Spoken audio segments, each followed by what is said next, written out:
Midnight's Edge Espanol takes over this morning as we talk about Picard and more. Hey, it's Friday.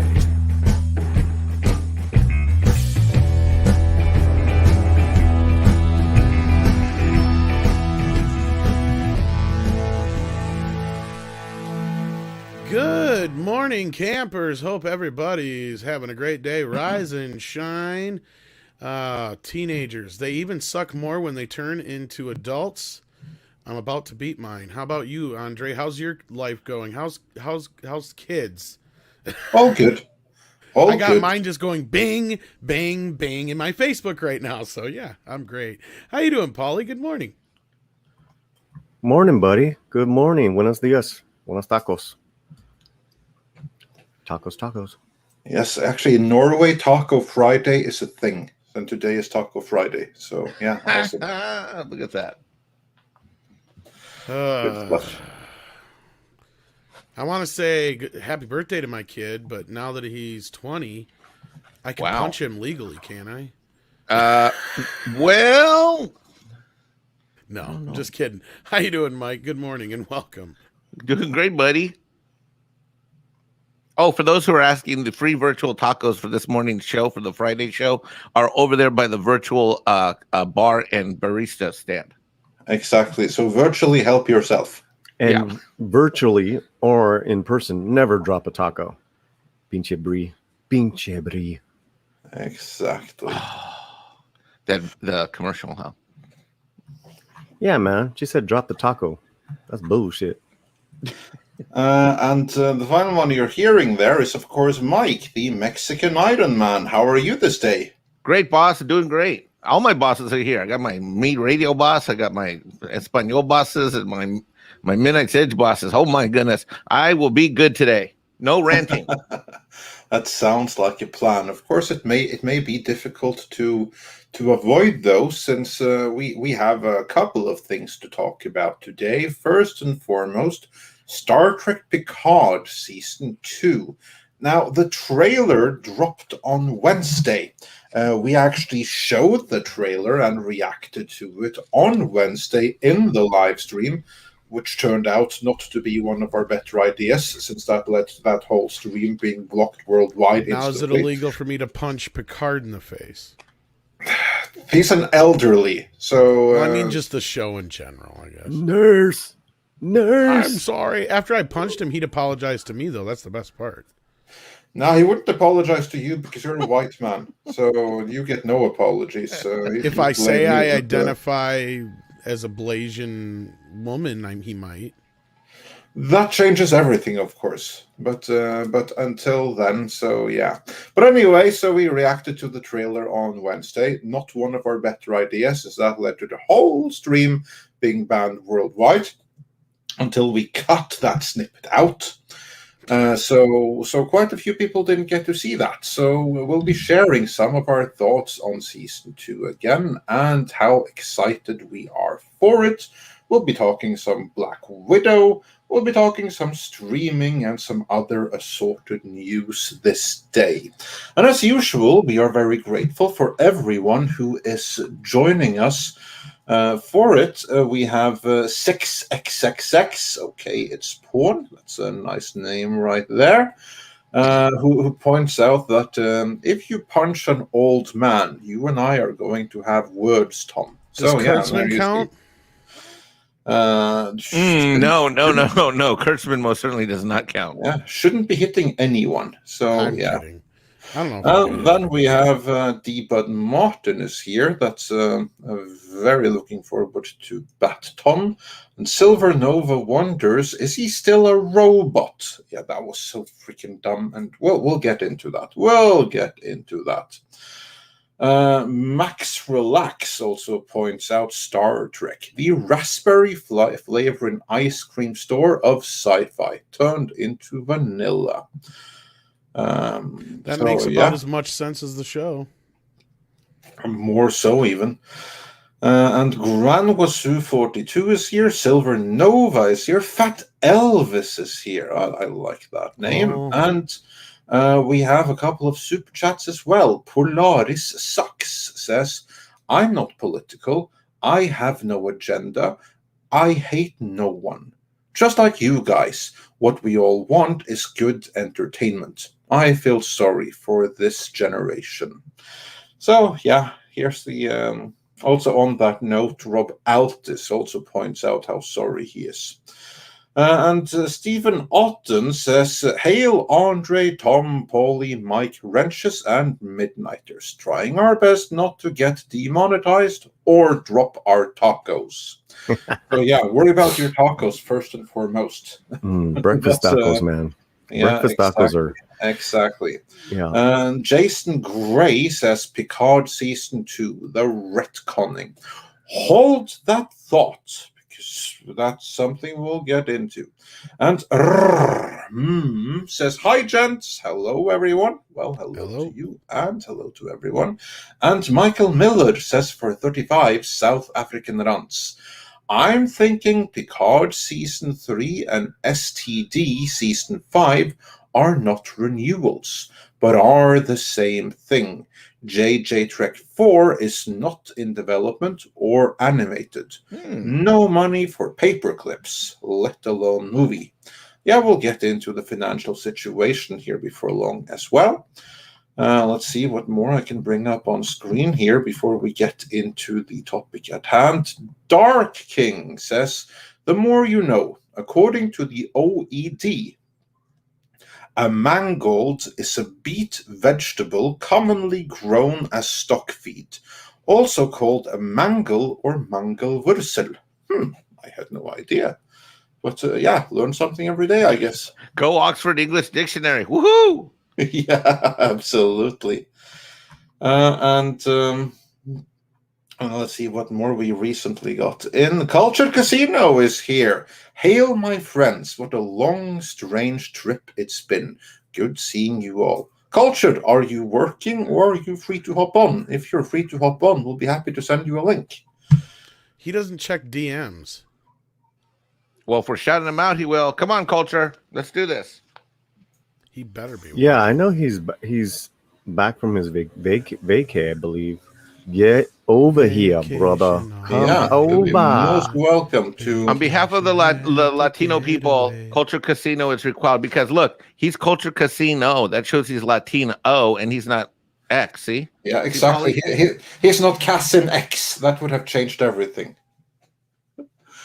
And Nicholas Horton sent us a £2 super sticker, so thanks for that. And Hypergiver2 says, nobody cares about Picard.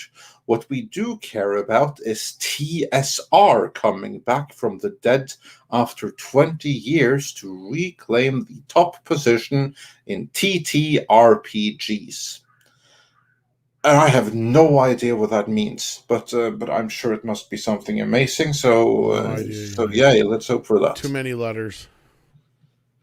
I think it's some role-playing game or something. I don't know. Or yeah. And I'm just going to do a quick refresh here and check that there wasn't anything. Oh no, here's something. Christian Coralejo says, have any of you heard about the spicy Batman and Catwoman scene that was cut out from Harley Quinn Season 3? If so, what are your thoughts on that?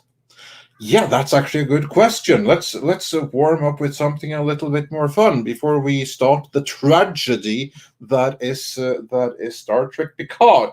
So let's begin with our latest guest to the stream. Cultured Casino, greetings. How are you? Hey, I'm doing very well. I had some time away and I'm back, and I caught up with some work. So I'm glad for the invite. Glad to be here. I missed all of you guys. So. Oh, likewise. It's always thank you. Awesome. How was your vacation?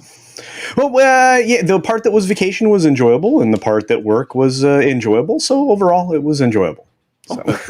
Nothing is better than when it's enjoyable. That's right. That's right. Yeah. And let's begin with something relatively light-hearted compared to Picard, which is a real downer. Christian Coralejo said, "Have any of you heard about the spicy Batman and Catwoman scene that was cut out from Harley Quinn season 3? If so, what are your thoughts on that?" Now, Cultured, have you heard about this, and what are your thoughts? Oh, I saw it. I thought this was interesting, and I saw Tom's retweet here as well.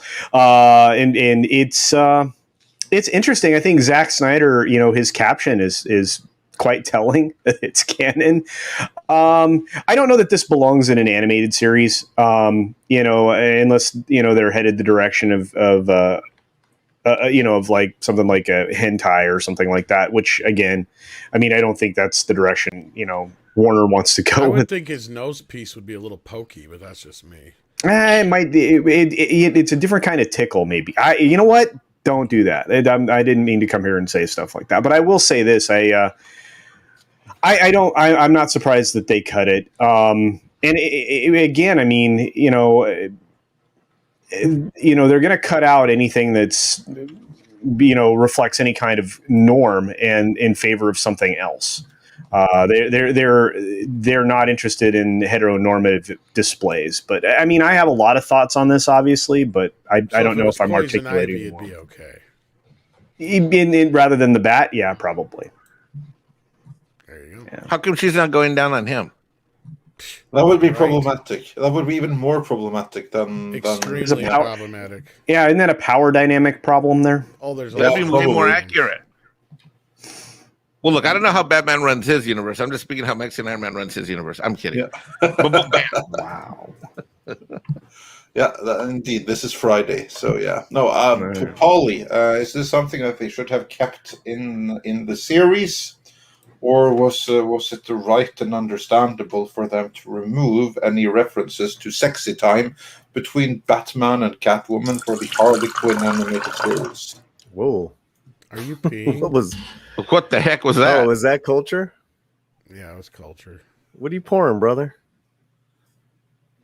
Oh, it's just no, I wish. No, it's just water. It's just water. It sounded like nature was calling. No. I apologize again. I come on and I cause all kinds of disruption. So, but, no, I am curious. Polly, what did you think, man? I love the panel. That they showed on. I thought that was hot. That was cool. And I know some other YouTubers were. One thought it was disgusting. Who am I to say it? It looked, for me, it was pretty spicy. It's pretty cool. Clearly, you're not a true Batman fan, but okay. I'm not a true Batman fan. I'm just teasing you. I'm just teasing you. The question. I'm teasing you, brother. Well, let me ask this: wasn't there always an implied relationship of some form of weird romance going on between the Bat and the Cat? Very much so. Yes, always. I think Polly's hitting the nail on the head because we've been waiting for this moment for what, 38 years, 43? I don't know how many, Polly. No. Are you kidding? She's in head to toe leather with a whip. Yeah, exactly. Bat Tom. Wait, what? That's Bat right. Tom. It's a very provocative panel. I thought it was awesome. Oh yeah, I'm totally perverted. That's what I was asked about as far as being a true Batman or. Oh, I'm teasing you. Excuse me, being a true Batman or the lore. That's something separate. So I was asked about the panel. Look, the art on it was pretty good. We haven't seen good art for a while. Well, this is the only time that a bat is going to eat a cat. And you're right. The angle, like this, the angle was just because it forced you to look at it for a second because you had to really figure out the POV. I was like, whoa, that's so. It caught my attention. It caught a lot of. It was shared by a lot of people. So there you go. There you go. There you go. Yeah. All right. Yeah. And as for me, I kind of wish they would have kept it in there. The Harley Quinn animated series. You can say that it's for children, but from what I've seen, it has primarily an adult audience. I don't think it would have been anything unbecoming towards keeping any kind of references to more going on between the two there. I mean, it's a perfect fit for the a little bit more raunchy Harley Quinn series anyway. So I think it's regrettable that they chickened out. But that's me. And I want to run through a couple of more super chats before we get into the main topic of today. You said becoming. Yeah, exactly. Yes. Script Doctor also says the Harley Quinn series is definitely not for children. You see, that's my point. Yeah, exactly. that was my So recollection. why is the hell yeah. would they remove it? If anything, they should do just that panel and just that scene in there. I mean, if you're going to go for something, Because it's not Poison Ivy. Like, that's the exact reason why. It's not. I mean, they don't want to portray anything heteronormative anymore. I mean, again. I mean, everything's driven by political messaging and entertainment, and that's the stuff that we've been talking about, and people were super chatting about earlier here. You know, is that we can't escape it in any form of entertainment now, and the decisions are not made around. Was this a good story to tell? They're made around something different. And so when you run into something that's telling a good story, it's rare and it's unique, and it's something that people will glom onto, even if it's not the best writing in the world. So anyway, Paulie had to pop out for a moment. Sure he did. He does this all the time. Yeah. When we're talking about then we can point out that Dark King says that Paulie is kissing the elephant together. No, the elephant is reaching for the peanut that he just ate. But yeah, that's my peanut. And in referencing that picture, Catwoman is very lucky. Yeah. Yeah, that's really. There's a heck of a lot more suggestive stuff in different manga anime stuff. Just FYI. Like a gun in a holster. And all of that actually fits with what Storyman Jack is saying. It's sad, but I'm done with these IPs. This community is much more creative. And then I'm going to run through a couple of more super chats before we get into the creativity behind Picard Season 2. Judah Khan sent us a little pear-shaped guy with a huge no super sticker. Thanks for that. Grand was 242 sent a popcorn super sticker. Zontar says, looks like the Picard 4chan leak was right again. And then we have Nicholas Horton, who sent a little doggy super sticker. And we had Cultured Casino. So yeah, thanks for the support, and that got you a ticket, alerting us to your presence. So yeah, well, awesome. I hadn't opened my DMs. Tom is right. I'm a bad monkey sometimes. I don't look at my stuff. You don't love me anymore. I'm sorry. And also on the topic of Batman and Catwoman, Etienne Falardeau says Tom King would have hated it. What was it that he was doing? Wasn't he like planning on like something similar in his run? Or didn't he have Catwoman like leave Batman at the altar or some shit? Yeah. Too hetero. That would definitely have gone into the cartoon if Catwoman had left Batman for poisoning Ivy or something. I would definitely have been okay. Of course. And Hyper Guyver 2 also says, don't get me wrong, I want to see Harley tossing Ivy salad as much as the next guy, but there's nothing wrong with Batman taking Selena to Pound Town. Damn right. Oh. Yeah, and this animated series here, from what I gather, is absolutely the place for both of those things. But alas, we're not going to get any of them. So yeah, good stuff. And Master Clockwork also says, the concept of Batman eating catfish is fine. The idea they would put it in official material shows you what weird fan fiction writers they hire. That's a good point. That is a good point. That is a good point, yeah. And with that, let's see, I think that's that's about it for the Batman comments. No, actually, Spider Unlimited also says that Val Kilmer apparently had words about the bat going down. I'm sure him and a couple of others would have said the bat some signal words is not and a beeper. stories to tell there. But I'll click your mouse. But with that, Wow. So this was the excuse me, but this was the panel that was put up by Schneider, right? Snyder put it up, yeah. Yeah, man. I don't know. I kind ponder. of like that. I think The caption was awesome though, because all he said was canon. Yeah, That's it. that was. I mean, yeah. The I mean, bat signal. you had all the Snyderverse people just losing their shit, and that's great. I mean, yeah. I mean, you're always gonna have people that it pushes their boundaries of what's appropriate to be put up on certain things, but What's I don't wrong know. with To that? me, it was good to see that. I was like, damn. She's enjoying herself. This makes you a superhero, then I'm a god. All I know is that Batman ain't getting shit done. That's all I know. Yeah. Now, if we're talking well, you took it down. Okay. Well, I can bring it back up. Well, I don't know how Andre, that's I was gonna say I don't want to get us in too much trouble. Let's save it for after dark. Yeah. Sounds Okay. good. Sounds And good. Granwasu42 also says that is a problem that the West has. They think because it's an animation, comic, manga, that it is for children. If it is made for adults, let the creator do what they want to do. The audience will watch it or not. And yeah, I kind of agree with that. That's a very good sentiment right there. But with that, I think we've had enough fun with Batman and Catwoman and the two going down on each other, apart from in the Harley Quinn animated series. Let's get into something much, much less fun, namely Star Trek Picard Season 2.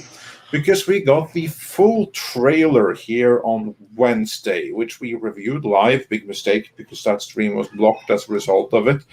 And that followed then on the heels of the teaser a few months ago, where we first learned that Q was back. Whereas this time, we actually got to see him. Now, before we get into that, who on this panel has seen Star Trek Picard Season 1? All of it. I have. You forced me into it. I know. So so Mike has seen it. Paulie, have you seen it? I haven't seen a minute of it. Paulie The only thing I seen was the trailer. I watched 4 episodes, but not all at the same time. I watched like the first part of the first episode and tapped out, and then came back to it, and I just couldn't force myself to get through the whole series. And it, I lived on what my friends in our group of humans were talking about, learning about it as it went. So Yeah. It didn't sound any better since I'd stopped watching it. Let's say it this way. If you saw the first 4 episodes, you saw the absolute best of the series. I mean, it never was able to get back to how comparatively, and I emphasize comparatively, how comparatively good it was there. Because after the relative height of those 4 episodes, it was all downhill. And I'm going to spoil the ending for you. I'm sure you have heard it already, but I'm going to spoil it again because it's necessary for the conversation. The ending, and this is something that the writers actually patted themselves on the shoulders for in the trades, is that they're able to kill off Picard in the end. Picard dies. He's dead, gone. He's no more. But they kind of resurrect him because they essentially take a copy of his mind, and then they make an android body that is every single bit as weak and frail, physically identical to Picard's old frail body, so that this android body also might drop dead of old age any second now. And they re-upload the mine into here. Now, keep in mind, this is just a copy to make them feel good. The real Picard is still dead. But Yeah. what this allowed for is that so that the writers then could have a sequence of the copy of Picard's personality program could have a final farewell with the reconstruction of Data's personality program. So you had a copy of two characters that are long since dead having a final farewell, which of course doesn't help either of the characters because they're both dead. And this was kind of like their highlight. So you're kind of like left with that. Plus, of course, there's this Thanos level AI that has sworn to kill out all the living life in the universe, and Picard made sure to enable his little protege to alert them to our existence, because it would be xenophobic not to, basically. Yeah. And that's kind of like the gist of the series. Culture. Do you feel that you missed out knowing how it ends? No. I loved some of the other descriptives that came along with your guys' coverage, like flowers and space and stuff. And Yeah, I forgot about that. and it's also the head of Starfleet security was a Romulan double agent all along. Yeah, from the super secret show that's never showing up. Yeah. It sounds worse. Every time I hear it, it sounds worse when somebody gives me the synopsis of the ending. And again, I've been hearing it from everybody. I pay attention to what people say, and I give everything if I can possibly stand it. 3 episodes before I decide whether or not to be in on it or not. And I always feel like that's fair. It's a fair way of doing things, a fair assessment of things. And it doesn't sound any better. In fact, it sounds like it got progressively worse towards the end of the show. So, yeah. Before we move on, Chris Bailey says for $5, glad to catch you guys live for a Star Trek stream. I'll only watch Star Trek Picard if I hear the first season is retconned. Hope Terry Matalas can fix something. Yes, that's a good point. Terry Matalas, he is the new showrunner, meaning that as the second season is about to begin, Star Trek Picard is already on its third showrunner. Now, this is, of course, a proud Kurtzman Trek tradition to change showrunners midstream and change them fast and change them frequently. I think that in 3 seasons of Star Trek Discovery, I think we're up to 5 or 6 showrunners. And we're now up to 3 after 1 season of Star Trek Picard. And also, that's a good point. A proud tradition begun in Star Trek Discovery Season 2 is essentially retconning the previous season because it received such backlash that they had to change things up and change direction for the new season. So they did that in Star Trek Picard, in Discovery Season 2. That was a change of direction since the Discovery Season 1 was a disaster. And then Star Trek Discovery Season 3 was another change in direction since Season 2 was a disaster as well. Such a disaster that that Netflix decided to pass on Picard for the international rights because they were already stuck with Discovery. And they saw that Picard was going to be more of the same, so they passed on it. Amazon, however, they fell right for it. With Picard Season 1, it was history repeating itself. Not only was it as bad as Star Trek Discovery, in many ways it was even worse. Way worse. So now, Season 2 is going to be another retcon. And they're using Q to do it. So, Culture, you saw the trailer, I take it. Yeah. Did that make you excited to suddenly see Old Man Q again? Now, suddenly back to harass what you now know is robot facsimile of Picard. And not a real Picard because he's still dead. Right. No, again, it wasn't intriguing at all. And what I don't understand is that, the Q continuum essentially is, eternal beings theoretically or whatnot. So I don't understand how he aged. That's the thing that was the first thing that grabbed me. And I know a lot of people say, well, they can look however they want, whenever they want to look however they want. And that may be true, but why would he choose to look older and fatter? Because of the same reason Mexican Iron Man does. Okay. Well, I'm thinking they should have put in a little time on trying to de-age him, but no, it doesn't excite me. And I think it's gonna hurt everything else that came before it. Just like anytime you bring in these old characters, right, that to try to spark your memory, to your member berries, right? Whenever you bring them in, you're only going to destroy them. Every time they bring something in, they destroyed it a lot. I mean, and then of course, then the actors themselves open their mouths, and then they remove all doubt that they're helping and complicit in the destruction of these characters. Yeah. On that note, I just have to say, I forgot to mention season 1 of Picard. It not only completely and utterly destroyed Picard, it also destroyed the memory of Data. It destroyed 7 of 9. It destroyed Riker, and it destroyed Deanna Troi. So yay, good going. I mean, well, I almost feel like I need to see it now.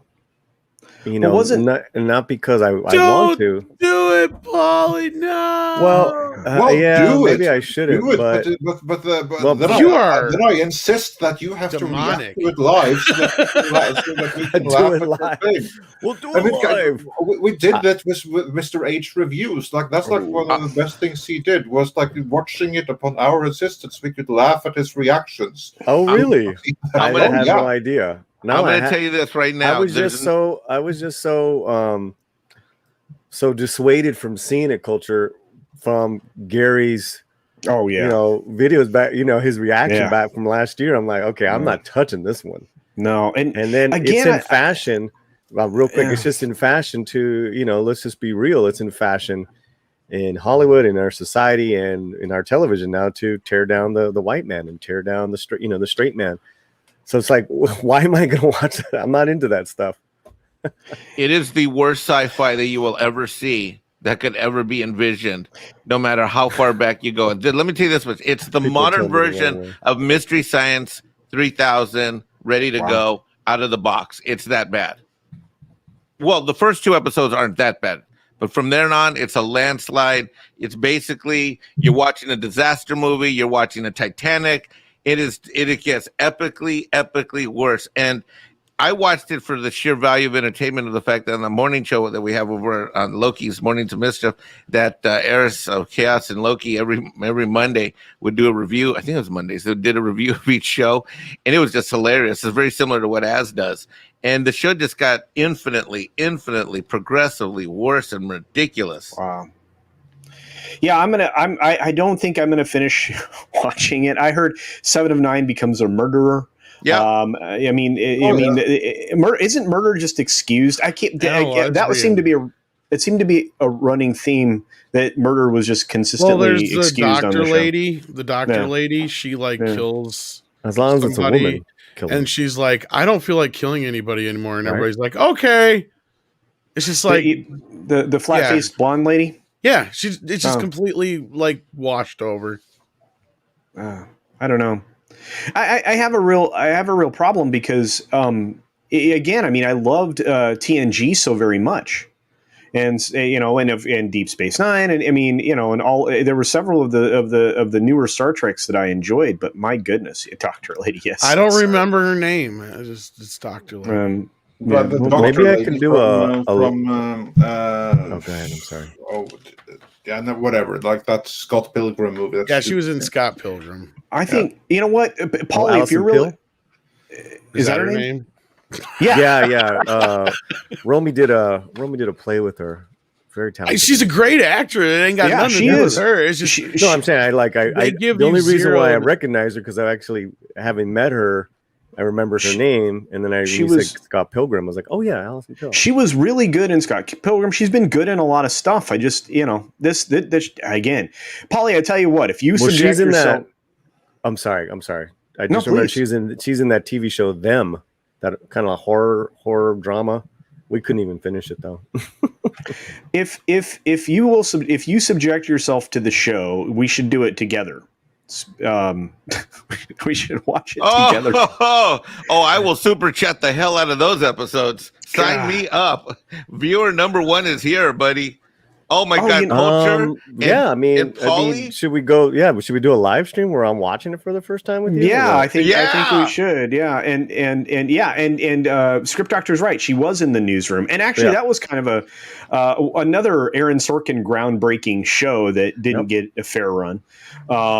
Anyway, yeah, I mean, Sorkin put together some good stuff. Six group torture. Well, I think it'd be interesting. He wrote our one of our favorite baseball movies, Moneyball. Yeah, and he did his biggest TV project was West Wing. One of the greatest movies about one of the greatest topics that could ever be written about in cinematic history, about one of the most important subject matters that could ever exist on planet Earth. And frankly, there are not more movies more movies need to be made about that content. The Oakland A's. Thank you, ladies and gentlemen. Thank you. Polly reacts in horror to Picard.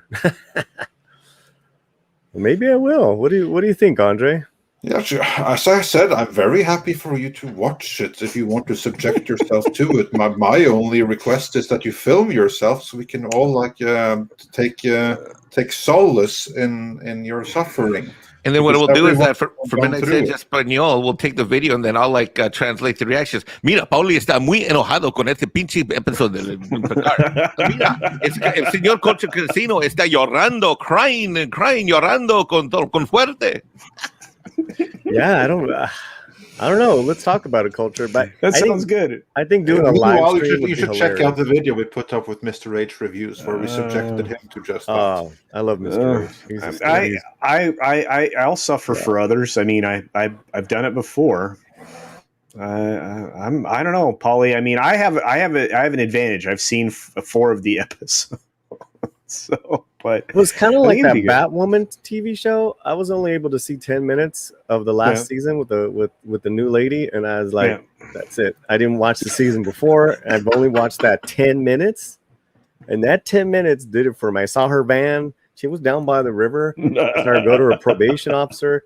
I saw her complain about everything in the world that's wrong because she's the victim. And then, but something really interesting happened. I found a superhero suit. I'm like, bye-bye. and that's better than anything that happened in Picard.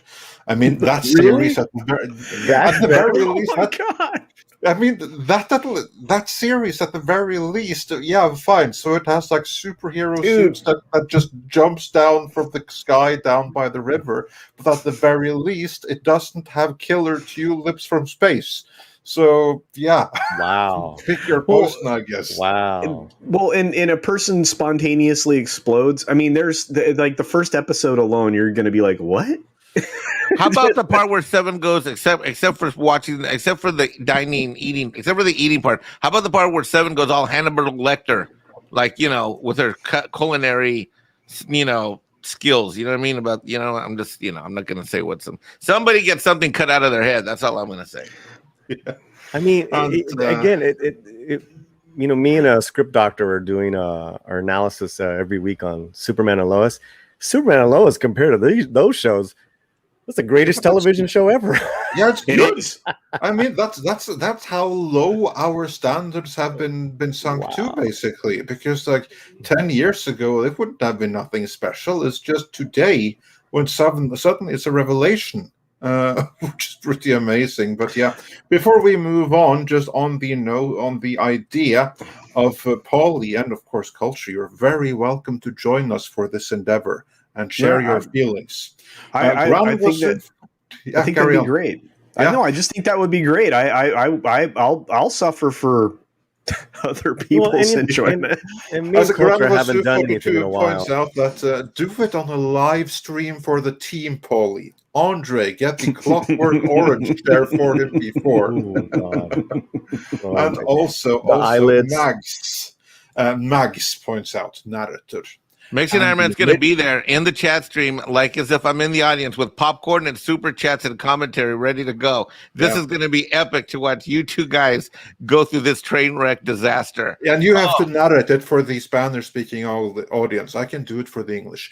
And the Midnight's Edge community weeps for the panels. Yes, themselves for the greater good. Yes, this is the equivalent of us throwing Culture and Polly over the side of the ship as we sail to the New World on the pirate ship. Yeah. Oh, I love Polly. I'm telling you, Polly's going to get to the point, Culture, where he's going to be like, I can't do this anymore. I can't take it anymore. And I'm going to say, you know what? You chose to walk into this dojo. Well, the thing is didn't it take like 7 months for Gary to finish his Picard video? Yes, it did. It was not difficult. I mean, even Culture. How long did it take you to watch the 4 episodes you did see? Almost an entire month, I think. Exactly. I mean, it was longer than that. It might have been almost 2 months, because I'm trying to remember when I finished up the 4th, because I couldn't watch it all the way through. I just stopped. Let's leave it to the chat. 1, we do this live stream. 2, pass. Don't do it. 1, me and Culture do it along with Midnight's Edge. 2, with Maxim Iron Man cheering in the background. Yeah, of course. Well, we're gonna have everyone, but yeah. So basically, if you want to see Polly and Culture suffer through Picard, vote for it now. I see ones. I see a lot of ones. I see ones. All right, guys. All right. If you guys don't, we're gonna do mini shorts on this one. This is gonna be epic. Cameras on, baby. Cameras on the whole time. Avatars not allowed. Wow. The executive producer's calling it no avatars.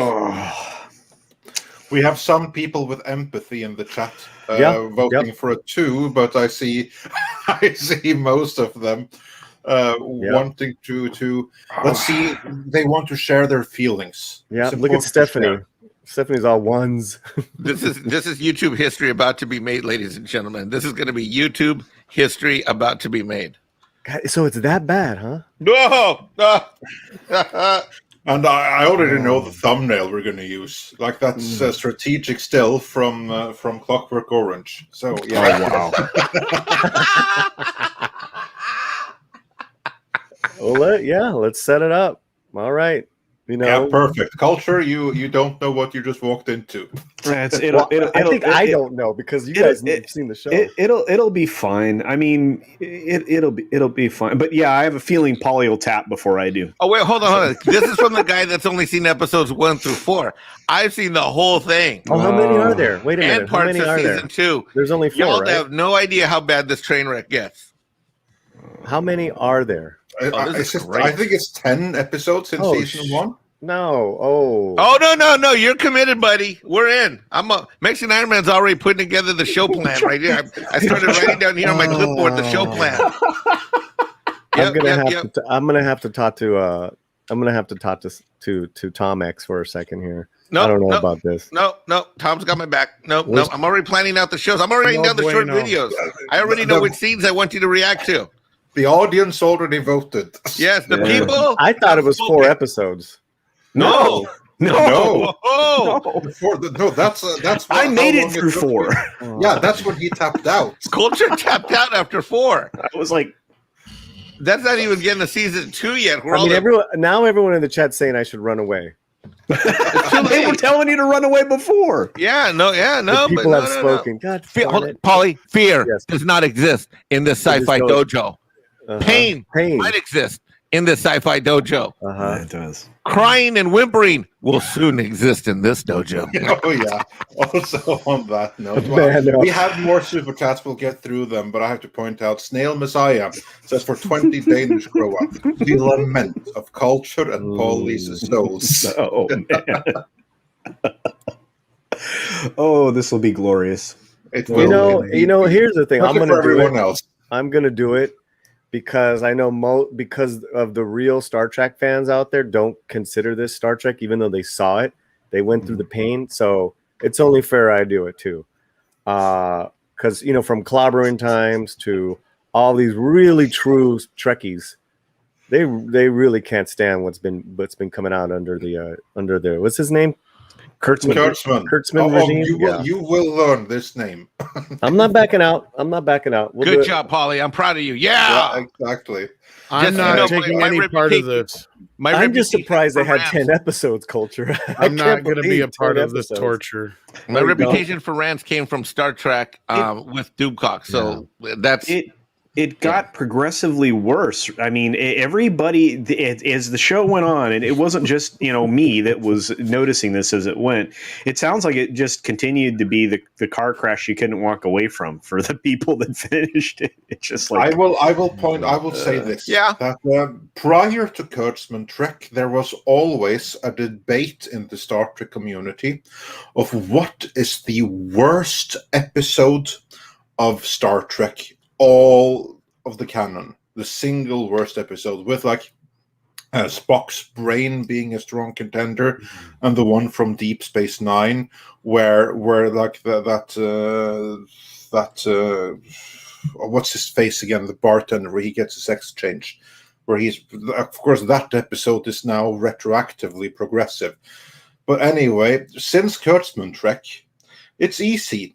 It's simply a matter of watching what's the most latest episode to be released of Picard and Discovery, respectively, because each new episode is worse than the last one, which means that every new episode is the worst episode of Star Trek canon, period. yeah. Now there are a few gems here and there. There are actually some tolerable. There was one good episode in Discovery season 3, the one that Burnham wasn't in. Yeah. Well, and someone told me in the chat to watch TNG right before. I actually just had started that like maybe 2 months ago, so I'll continue that. But that's not going to help you at all for this. That's going to set a bar so high that it's gonna. See, the thing about you, Paulie, is I know that you're a great sci-fi fan and a great sci-fi, great sci-fi writing. You should see the episodes that lead directly into it, like Measure of a Man and Q Who, because like those really good episodes, which are later referenced in the Picard series, is very important to have them for context, and also later for contrast. And you'll be needing that contrast. Listen, Chad, whenever have you heard Andre be like this? Yeah, Andre's pretty jacked. Andre's like, his hands are rubbing together. He's got little fists going. They're going back and forth in the air, going. When I'm already planning the thumbnail, and it's from Clockwork Orange, you're in for a good time. And on about that good time, Mr. Pickle Trunk says, this could be fun. If your goal is to rip the shit out of it and heckle the whole time, honest. Plan 9 from Outer Space fun. You poor sods. And of course, he votes 100 times. So he definitely wants to see this. Well, I saw TNG when I was in my 20s. I'm just haven't re-seen it, the whole series as of up until recently, and I think I'm kind of scared now. I'm actually kind of like, wow, okay. Yeah, to think you're scared of watching Star Trek. People are saying 2s now. No. The people have spoken. The people have already spoken. There's voting booths are closed. The results have been tabulated. Ladies and gentlemen, thank you for your participation. So it's too late now. Like those Andre's already doing the thumbnail. I already got the video plan ready to go. Hollow said 2. Oh, okay. Yeah, well, that's the only guy. He just repeated it. Boots already closed. He keeps giving you a 2. He keeps giving you a 2. He's trying to save us. He's trying to save us. Well, your attempts are appreciated, if in vain. Again, there's no better chat than the Midnight's Edge chat. And look at this. I mean, you guys are awesome. Happy Friday, everyone. Yes, hell yeah. I'm so glad the stream is up from Wednesday. I was scared crapless that I did something to take us down. I didn't know it was the copyright thing. And then I'm also super fired up that we got that back, because isn't that the one where we had all the X's? Yeah, I clipped it. Yeah, it is. That's the one. God, this chat was on fire today. They're on fire on Wednesday. To me, this is way more uplifting, even though it's going to be at the painfully watch them. But this is fun. This is, you know, all that stuff in regards to In the Heights. I'm done talking about it. I had a great time Wednesday night talking about Robert Rodriguez movies, and then today with you guys. You know, anyways, this is fun. I'm looking forward to this. Hey, and truth be told, I don't think I would have seen the movie if you hadn't told me about it. And I saw it, and I had a great time watching it. Yeah. And I know, I got 7 people in my family going to see it, and told my mom about it, and you know, the issue is never the movie; it's just the politics around it. It's a good little film, but this is fun. This is fun. I think you should watch it while wearing a Star Trek like shirt. I think I'm going to get you one for the show. I'm going to get you a Star Trek. Well, then Culture's got to wear one too, right, guys? We both got to do. We got to do. Hey, don't you do a trekking on Tuesdays? Yeah, I do. I'll see if I can dig out the old TNG outfit. I probably okay. So Culture's going to go TNG. Trekkie. And then I'll coordinate with Polly from an executive producer standpoint. We're going to get a Polly a shirt, and they're going to watch this thing, and they're going to be dressed up like Starfleet guys. I'm so happy because I was thinking after Picard season 1, there's no way I'll be able to subject Tom to any more of this. Okay, I want people to subject this to. So Andre, I want to wear a red shirt. Yeah, go for it. Yeah, in honor of Just Another Red Shirt, one of our brothers in the community, and people are saying wear a red shirt. Hell yeah! All right, absolutely. Makes it happen. We'll make that happen. Also, Nintendo Power says Mike sounds like a One Piece fan, and Mags says 3.14, which of course is pi. And I'm kind of wondering if this must be some kind of a Batman reference or Catwoman reference or something. But nice. But Mags obviously knows her mathematics, so that's awesome. Yeah, I like Mags. I love that super chat earlier that someone threw out. I think it was Jeff C. that he said something like, "Forget Trek. We need the Midnight Edge crew needs to create our own IP, and it's going to be Vikings in space." I've heard worse ideas. Well, remember Lou Diamond Phillips said, "Brown guys in space." That's right. That was hilarious. That was a great. That was a great clip. That Diego and Pablo, or they Pablo, he kind of like froze and he started fanning on Eddie and Lou. And then Lou said, "Brown guys in space." And I'm like, "All right, Pablo, ask your question." That was hilarious. Yeah. Listen, Pablo, he's like, "You have like been in so many things. I remember in 83, you are in this, in 87, you are in this." And he just kept going.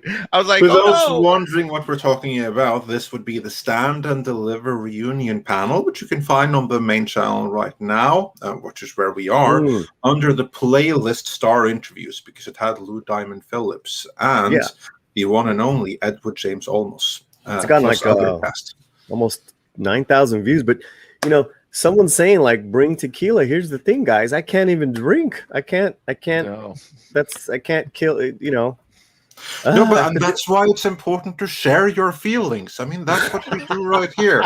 I'm going to need a 12-step meeting after every episode of Paulie, it's so funny you said that. Someone in That's chat what our live streams are. They're Star Trek Recovery, where we go through the trauma of watching the most recent episodes. Paulie, awesome. I'll be there to support you, brother. Make Mexican Iron Man a channel of your peace. Where there is Star Trek darkness, I will find your light. Yep. Yeah. Culture, you're going to be there with me, right?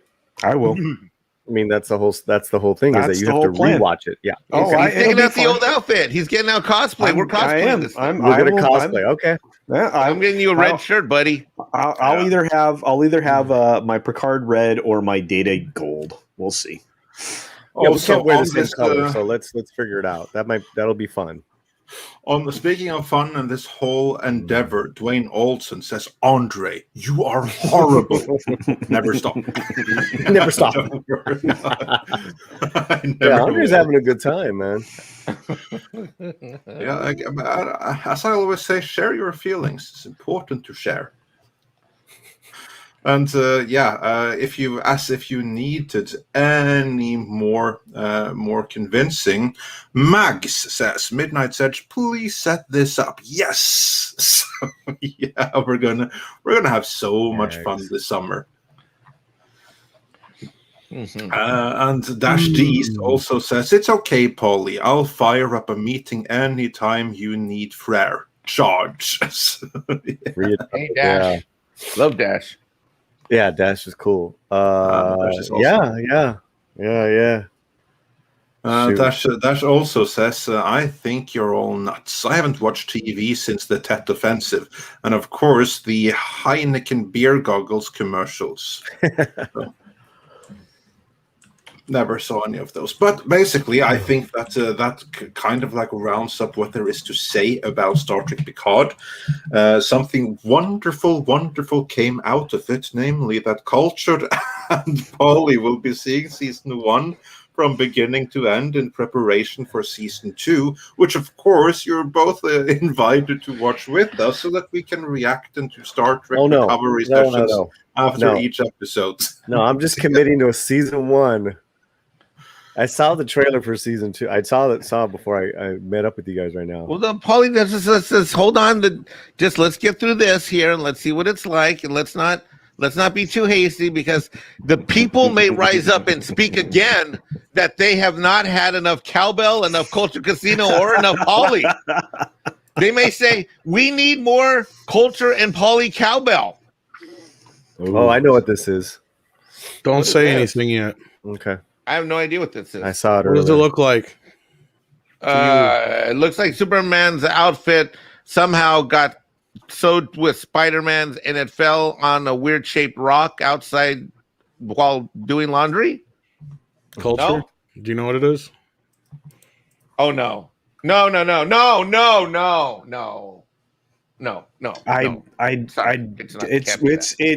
doesn't look right. No. Andre? I have no idea. Is it Black Superman? No. No.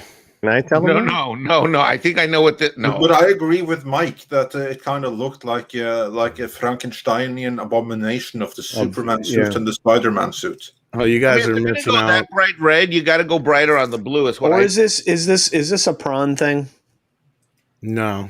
Oh, well then I don't. I'm just saying, like, if you go with the I'll bright give you red, a hint.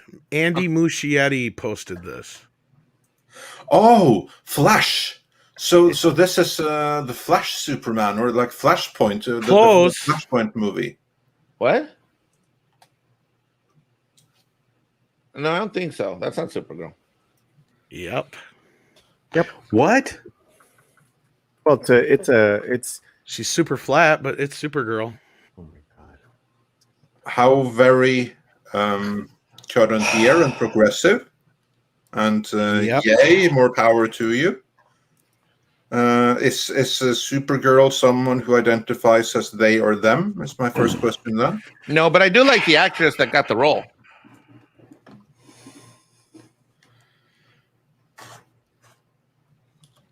Well, to be fair, I'm looking at his Instagram. He did one of Batman, of the Flash, and Supergirl. We got a scene from the movie already. Here's Flash facing off with Supergirl. Learn it? Oh. Did you want to fight? Is that the deal? Oh my god! Wow! Oh no, you didn't. So he put that up, but then what I saw earlier was an artist who took that and kind of superimposed it with Sasha Kaya. Here, let me try to find it. Yeah. I thought it looked cute. You know, the thing is that she recently cut her hair, and I did a little video on that on my channel. And me and I hate the hair cutting. Mexican Iron Man does not like short hair. Me and Clobbertimes were trying to figure out, like, because is it for this production or is it for another movie? She was being this picture is probably for this production, especially given that it's filming now. Right. No, I'm talking about when she initially cut her hair, like maybe 3-4 weeks ago. That's probably for this. Yeah, because they're filming. Yeah. No, then I'm out. I'm not going to watch her with short hair.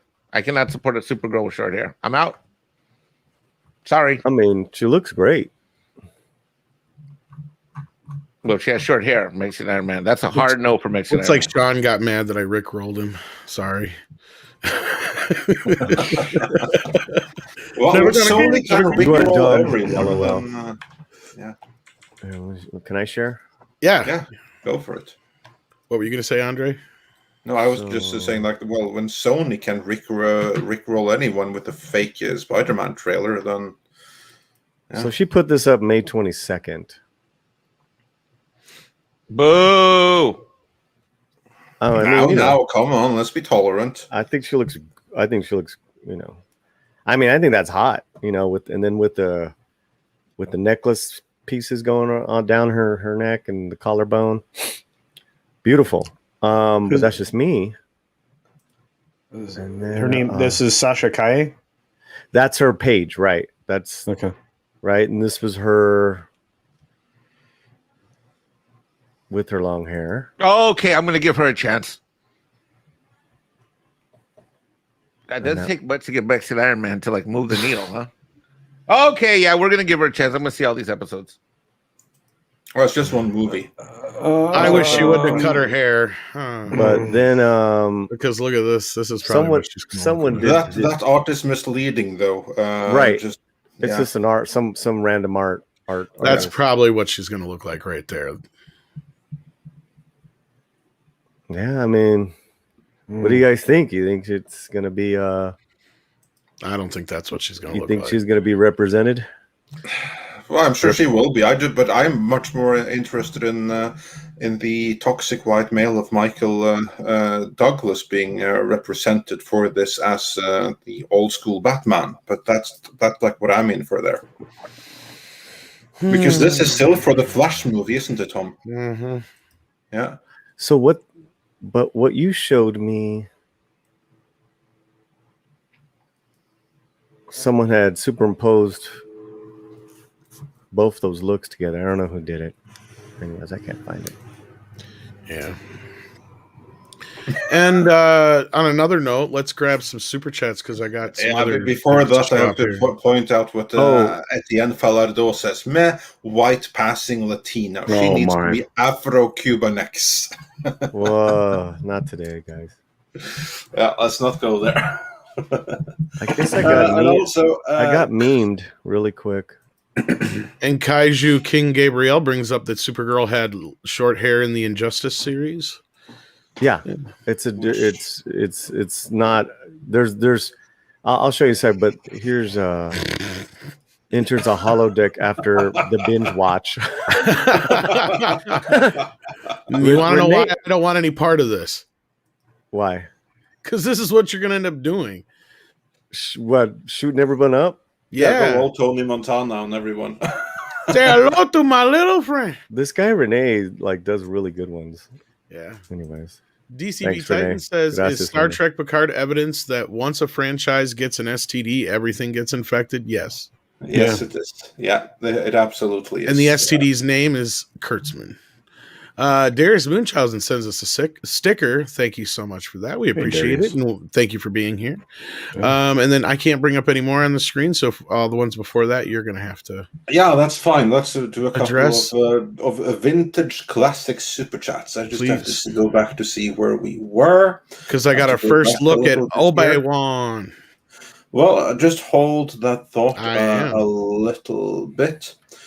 And then we had, here we go. Kit Kat says for 10 British pounds on the topic of Star Trek.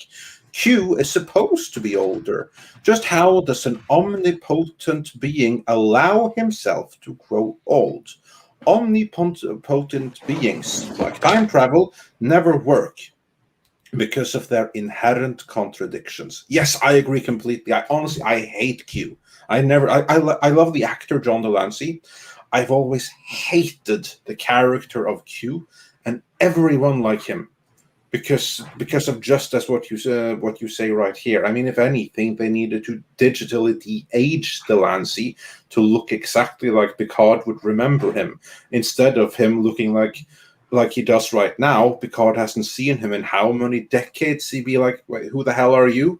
Oh, wait, yeah, I think I recognize you behind all that old man stuff. I think you were Q once, weren't you? So, yeah, Kit Kat, you are entirely right, and I agree wholeheartedly. STR Red Wolf says for $5, tabletop role-playing games. Don't know what that had to do with anything, but Probably what we were of course, talking about that was, earlier with the RPG thing. the other thing we didn't understand anything about. Need to get the damn Doomer mode here. That's what we need like comics for. He's into that kind of stuff. Yeah, and Doomed, says for $2. Time travel season, so they don't have to build sets. Oh yeah, that's quite a clever way to cut budgets, and we know they have very little money to make this on.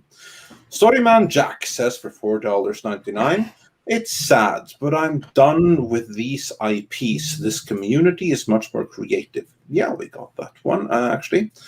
And then Mecha J, going back to the Batwoman discussion, says, so they're not on board with Batman and Catwoman, but they're okay with Batman and Batgirl getting it on in the Killing Joke animated movie.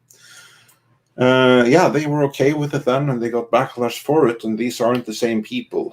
Plus, times are different right now. I mean, at the time when they made that, yeah, it was okay for a heteronormative. To be fair, though, the backlash had little to do with what actually happened, as it was just why it was in the story in the first place.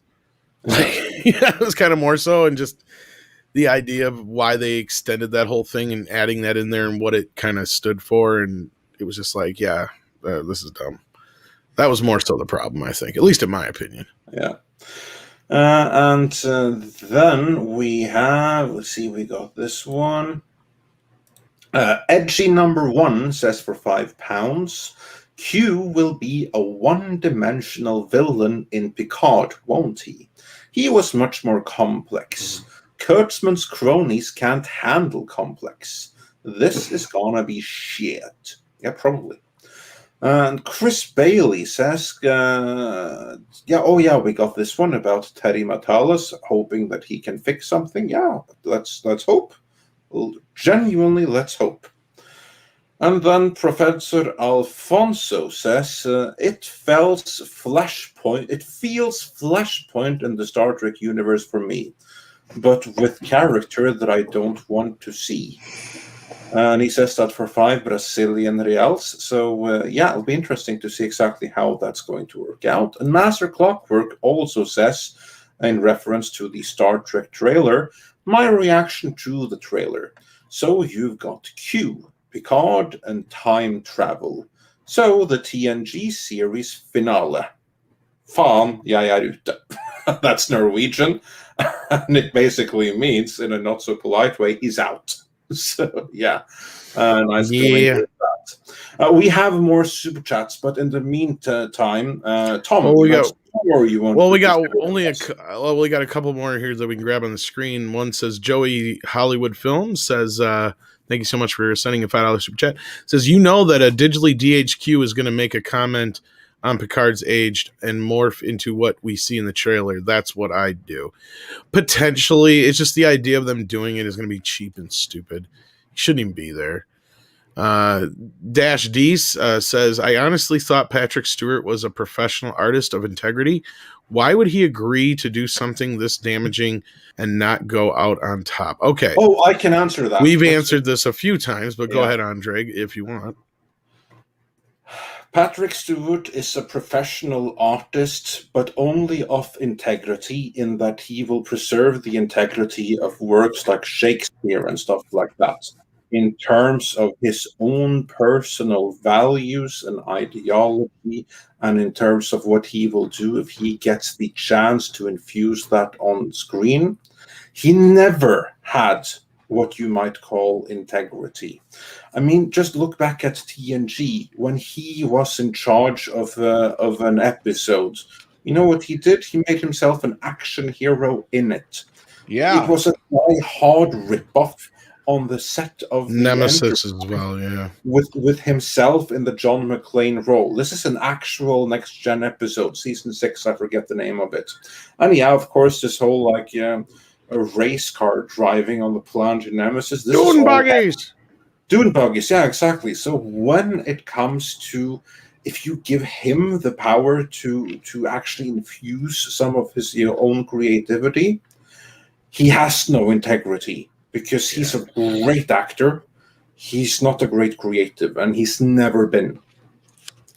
Well, that's just it. You get Dune buggies and pew pews. In his initial interview, when talking about the series and that initial press chunk at the tour that he went on, he repeatedly stated that he was doing this completely because of what was going on in Brexit, and he completely talked about the politics of England, and over and over again. And to me, what I find most striking is that I understand there's a reason for what I'm about to say from an actor standpoint, but he also would a lot of times publicly talk about how once that he's ever Mags, oh my goodness, only 400 likes. Guys, we got to get over 50% likes to help out Andre and Tom. It makes a huge difference in the algorithm. We got to hit 50%. So we got 1,000 people. We need 500 like yesterday. Please, please, please help these guys out. It really matters. Anyway, so getting back to the point is that he would talk about how he never would watch this. He's never gone back and seen the episodes. I mean, this is a guy who made time to go on tours and get speaker fees all around the planet for a good couple of decades and change. And, never went back inside any of the, people would ask him about, what do you think about that episode? And when this episode happened, and he was like, I can't do an impersonation, but he would say that, I'd never gone back and seen those episodes. I would focus on the next script and move on. What the hell? Serious? I mean, serious. Yeah, that's the other part of it. I was going to say, most of the actors, especially like Patrick Stewart, have made it no secret that they don't really watch the show. They never have. They never know the answers when somebody comes up and goes, I'm curious, on season 6 of episode 17, why did this so-and-so character do this to the ship when they knew that this would actually do the other thing? They don't know. They don't care. Yeah, but give an example of what his answer would be. You can do Picard, right? I just figured we needed more pew-pews. And maybe a dune buggy. I look good in a wife beater. Just saying. Yeah. And as Dean Krantz points out for $5, Patrick Stewart is a sad old man playing a sad, confused, and corrupt old man. Perfect role for him. In a way. And I want to just take a moment to say happy birthday to Stephanie Janicek in the chat. Oh, happy birthday, Stephanie. Happy birthday, Happy Steph. birthday, Steph. Since I know she's actually listening now. Yeah. Since I think she's in Facebook jail. Is that the case? Yeah, I think she said something about Facebook jail earlier. I didn't get the whole thing. So, yeah. So I figured best to just say happy birthday now. So there you go. And hopefully many, many more. And hopefully you're enjoying your birthday as well. So. Yes, indeed. And there's also plenty birthday love in the chat. Yeah, which all kinds coming in. Awesome. Yeah. Love it. But Tom, did we have any more before we move on with the super chats? We did have this, and it's just a minor thing, so like don't everybody get all fucking excited or nothing. But we did have a bit of Disney's leaking like a faucet. Right? Yeah, so not even a sieve anymore, but like it's a faucet. It's full on faucet because we've got our first look at Obi-Wan here. That don't look nothing like the costume he has. Wait, what? In episode 3 or 4. Oh, what's that? I was about to say, is this someone that's just moved into Venice Beach, California? I guess so. He looks homeless, and is he wearing Timberland? Those aren't even Timberland boots. What are those? They look something like that. I don't know. I have no idea. Mm-hmm. Didn't he have like a darker kind of outfit though on one of those covers of the EU novels though? For some reason, Obi-Wan Kenobi. Yeah, they look like Uggs. Outfit. He looks like yes, Uggs. That's what he is. Well, that's kind of been the whole one of the point of contentions with me was Lucas just kind of didn't even think about it, but when he did the Jedi, he just basically put him in the same garbs he had Obi-Wan in episode 4, and it's like he didn't start to think that he probably dressed Obi-Wan, or the costumers actually dressed Obi-Wan like that initially, not so much of a Jedi, but just because he's living in a fucking desert, and that's the way you'd probably dress, because it makes no sense to have all these flowing robes and shit if you've got a lightsaber. It really doesn't. No, as someone who's wielded a lightsaber with the whole cape shit, the cloak thing, dude, you can't even pull the damn thing out when you got your cloak on when you're cosplaying. And Mexican Iron Man knows. Well, I figured that Jedi probably wore something closer to what Luke was wearing in Return of the Jedi. Made a lot more sense. You know that what makes I mean? a ton more sense. Like tighter to the body, a lot more. In fact, I have that flexible outfit. and all I have kind of that stuff. black Yeah. outfit with the little thing that snaps down like a Star Trek, button. Like Terry Landris. Nice clip from Dune. Well, the thing is that he's worn the same outfit forever. I Yeah. mean, this should. I don't know. There's no one like all you got like. Well, that's what Lucas said during the prequels, Master Clockwork. He said they're supposed to look like monks, but I don't think he understood what he initially was doing because they're not really more like monks. They're more like knights. Well, one thing is they're that initially supposed to be. he's going outside of I assume like a studio, the soundstage. Well, yeah. So the blue Let's just- thing is just his robe or whatever they're wearing over the costume. So yeah, that part's Right. not part of the Well, costume. that was my point. Is Yeah. one theory is that he's like, wear this to cover up your outfit because we don't want it to be revealed. You're going to go out and take a break, or maybe he's going for a smoke or walk into his trailer. You got to put this on because there's cameras out there. So that could be a thing. I don't know. I'm hoping Script that. doctor, quit making sense. And Yeah, he always does. And I saw these, and I have to say that it doesn't look familiar. So, and I think that's the thing that's catching our eye is this is not familiar to us as we've seen Jedi dressed. well, not such that as so much as Obi-Wan, I suppose, maybe. I mean, to me also, it was just having all the Jedi in a uniform in general, and that's kind of what Script said too.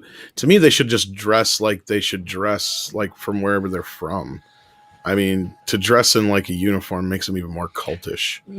Well, obviously, Tom, I'm going to have to take issue there because if you read the core canon, there's a book on the Jedi manual and handbook does exist, and it does lay out what the outfit should be and what your color variants could be. And yeah, sorry, buddy. Is it in a movie? Oh, no, you didn't go there. Did you go there? Yeah, I did. Because I don't do homework. If it's not in a movie, I don't give a shit. Wow. Okay. Mexican Iron Man sliced I'm at the just door picking. with a lightsaber. I'm just picking on you because that's what every Star Wars person brings to the table. I'm just like, dude, I don't care. Well, Tom, did you go to page 13 of the Jedi handbook? Exactly. On page 13 of actually, I can go get the Jedi handbook and bring And it it up. wouldn't matter if like Lucas started that way from the start. Hold on a second. Like he I'll be has right back. changed so much stuff that it's not even funny. I'll be right back. I'm going to bring Yeah. something to the table unique in 2 Well, he minutes. just- I'll be right back. He went back and retroactively destroyed the concept of a barren planet, of Tatooine by filling it full of stuff. I mean, there's so many things that I'm like, wait a minute, this is a barren desert planet. Now you got all this stuff going on in the middle of a scene where what didn't exist before. I mean, he just so many things that he went back and retroactive because he could. That's the problem. You oftentimes, when you're telling a story, should always ask the question, just because I could do this, should I do this? That should be. And the I'm question. just nitpicking. But yeah. Dash D says a lot of desert dwellers wear canvas and thicker materials to repel blowing sand. I think he's supposed to be i.e. burning, i.e. sand people. Yeah, that's kind of where I saw it from the start. I never thought of it was like, oh, that's what all the Jedi dress like. Like I said, my head canon, the Jedi dressed closer to what Luke wore in Return of the Jedi, but that's just me. Well, I liked the return of the Jedi garb. It's very that Luke wore, but I mean, I understand how that clothing could suit multiple climates. Megs thinks he might have meant UV. That could be. Possibly. Yeah. Very well could be. Well, it sucks and it blows.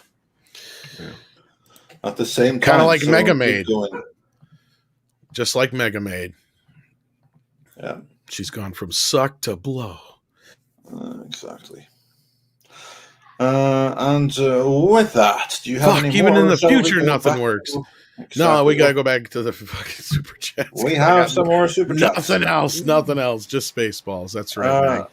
Well, Chicks can Spaceballs boost them rules, now. though, so So that's cool. That means Baseballs is my Star Wars, and I say that completely unironically. We're not just talking about money here. We're talking about a shitload of money. Oh, you're right. When you're right, you're right. Moving on from Spaceballs. And you, Andre, you're always right. Exactly. And now I'm saying that we're going to go back to the classic Super Chats we can no longer bring up on the screen, so everyone listen very carefully. Brian Sloan says for $5, the excellent acting of John Delancey can't save the dumpster fire that is Picard. And STR Red Wolf says for $10, thank you so much. Apparently, this Star Trek requires something stronger than Everclear to forget about it. Why don't we have minute after pills? A la Schlock Mercenary or CSP style amnestics. You don't even need those. Because if you'll recall our reviews, like I would start to forget the show as I was watching it. It was like my brain was shutting down to protect itself from the stupidity. It's actually true. The last 3 episodes of Discovery Season 3, I forgot them while I was watching them, and now they're completely gone from my mind. No, my brain's just like, nope, don't need it. Instantly into the garbage bin. And Mr. Tickletrunk, in reference to what Paulie is about to undertake, Paulie will look just like he's eating lemons. Mike, you're a smart ass. You know that, right? Yeah. And Infinity Flare. That looks like it would. What's the year on that? That was definitely during the prequel era. Definitely during the prequel era, I bet. He can't hear us. I don't think he has his. I can hear you just fine. Okay. I'm just choosing to make sure that we understand that Mexican Iron Man went to the library of Mexican Iron Man Star Wars history. But again, answer my question. Was it prequel era? Because 1993. This thing says. Damn it! Anyway, moving on. Yeah, he wins. Yeah, he wins. Infinity Flare says, I said it before and I'll say it again. It makes no sense that Q would be interested in a facsimile of Picard.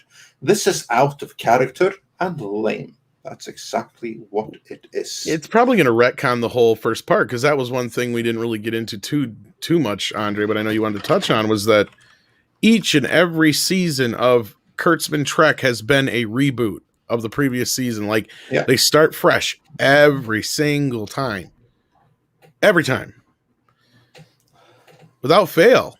Well, I wanted to bring this up earlier when you made the point. Like, well, they keep changing showrunners. One of the things that makes DS9 great is what? Ira.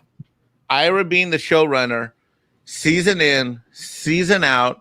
In fact, if you want to see greatness and storytelling in terms of how to be a proper showrunner, you go to the documentary, What Did We Leave Behind on DS9? And what they do is throughout the interviews, throughout the whole, whatever it is, 2 hours thing this documentary runs, the guys are in a writing room putting together what would be or what would have been the next episode of the next series. And to watch how they do that and how they make references to all the other seasons and all that, beautiful, gorgeous, amazing, awesome. But, you know, I mean, you got a bad producer and you got showrunners that keep flipping and writers who have no idea what they're doing. What are we going to expect but a train wreck? And that, ladies and gentlemen, is why I will go into History Channel Prometheus Productions discussions to negotiate the Culture Casino Paulie episode series, which may go multiple seasons. Casino. Oh, there you go. Wow. There was another small bit of news, but we can't show it on screen. But it's pretty prominent anywhere. A bit of for those who know that when Fast 9 comes out, if you go see it in IMAX, you actually get to see an extended preview of the beginning of Jurassic World, whatever the hell the new one's called, Dominion. The beginning of it already leaked online. Wow. So it's out and there. We can't show it? No, we'll get struck down quicker than shit by Universal. Yeah. Oh, they showed quicker than we were last time when we showed the Picard trailer. Not only will they claim it, they'll probably strike the video in that case. No. No. Completely. Yeah, you do that stuff, you get ahead of yourself. Like, yeah, they'll go after you. But yeah, it looks pretty fun, actually.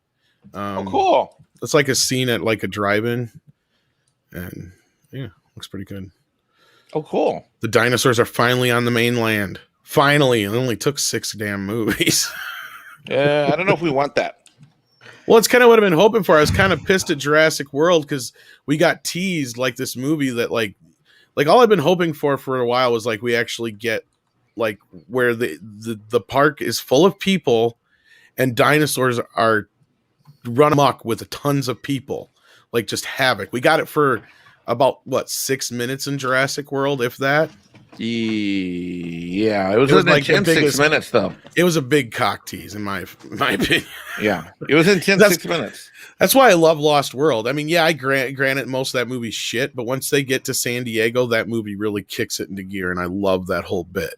Oh, So, yeah. like, to me, that's what I've been wanting to see all this time is people and dinosaurs and just chaos. Like, that's what I want, and that's a chaos theory.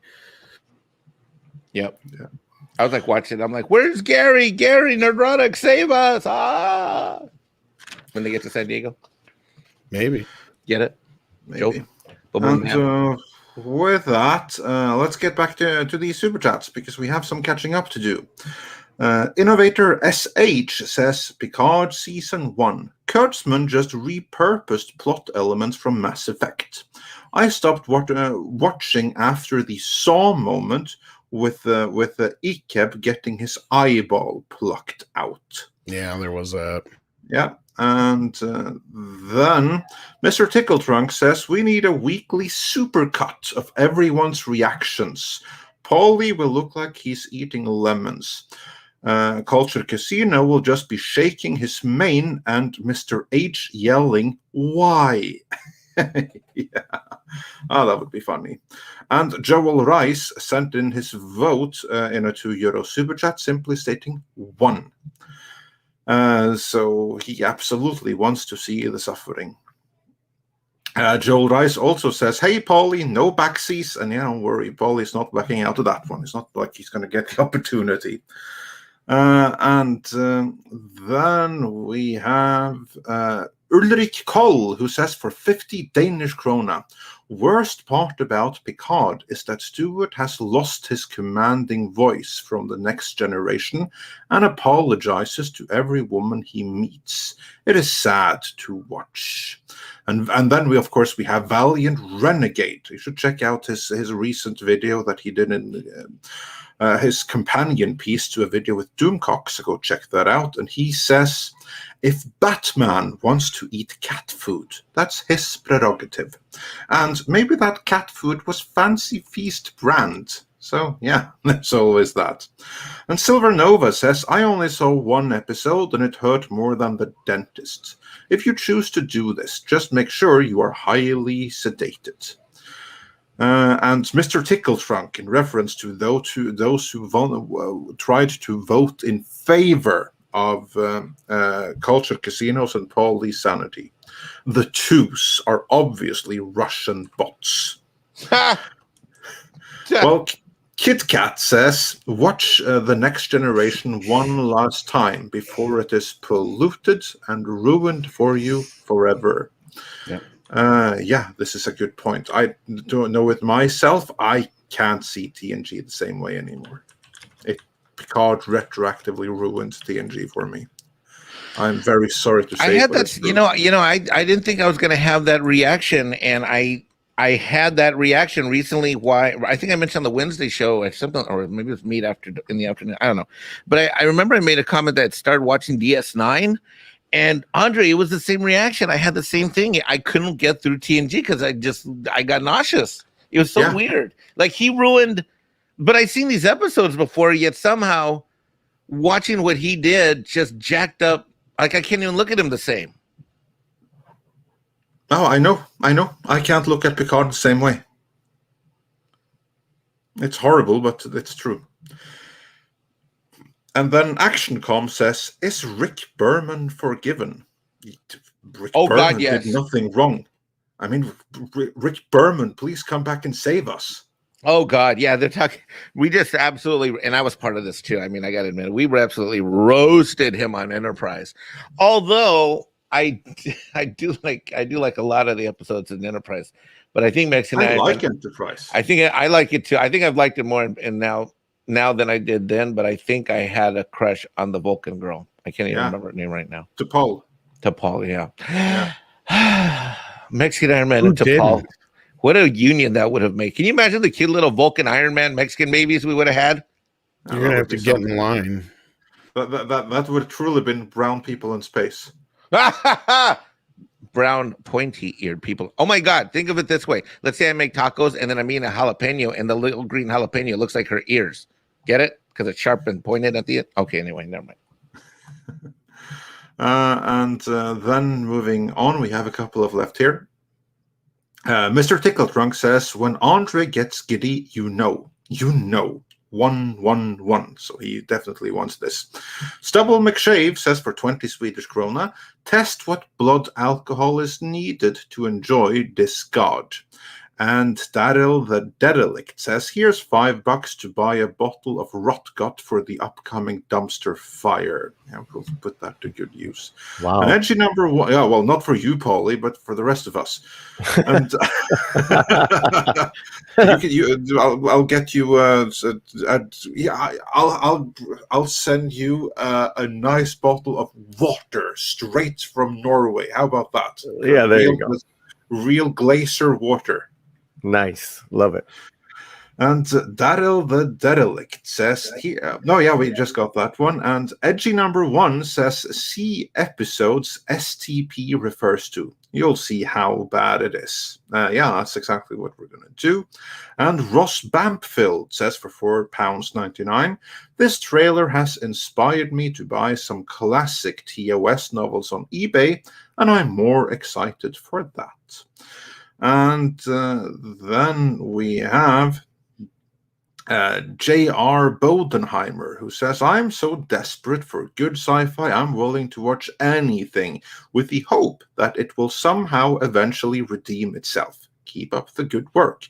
Thank you for the $20 donation. We shall do our best to keep it up and to keep you satisfied and entertained with having Paulie and Culture watch Star Trek Picard. And Polaris Sucks says, take a toonie for that funny moment. F. Ezra Miller. So, yeah, I like that thing. And Darius Munchausen sends a popcorn super sticker. And the DCV Titan says, is Star Trek Picard evidence that once a franchise gets an STD, everything gets infected? Yeah, we got that one. And so far, it absolutely is. And Joey Hollywood Film says, you know that a digitally de-aged Q is going to make a comment on Picard's age and morph into what we see in the trailer. That's what I do. Honestly, I hope so. And then Dash D's also says, a lot of desert dwellers wear canvas and thicker materials to repel blowing sand and ivy burning, i.e. sand people. And he also says, Mike, you remind me of a minister from back home. He used to say, when I get preaching, I'm usually too lazy to stop. It was a good thing then, too, LOL. Thanks. And, compliments all around. I think that was a compliment. Yeah, thanks. No, absolutely. That's cool. It was. It absolutely was a compliment. See if I can get some more ones up on stream here. Let's see. Dr. Coffin Nails says, Mike and Tom, in Star Wars comic issue 24 from June 1979, Obi-Wan is shown in flashback, inside, not on cover, wearing outfits similar to Luke's from Return of the Jedi. Ooh. So, yeah. And Darian217 says, Picard is so distinct and different from watching any TNG episode that Picard can't ruin TNG, as I treat them as entirely different universes/shows, which they are, but I still had a hard time with it. That's how bad it was. And Twiggy McStumpwhistle says, in season 1, they changed the character Picard into something he never was. With such low ratings, how do you think they're able to keep making more? Culture, your thoughts on this? Actually, because you know our thoughts, but I want to hear your thoughts.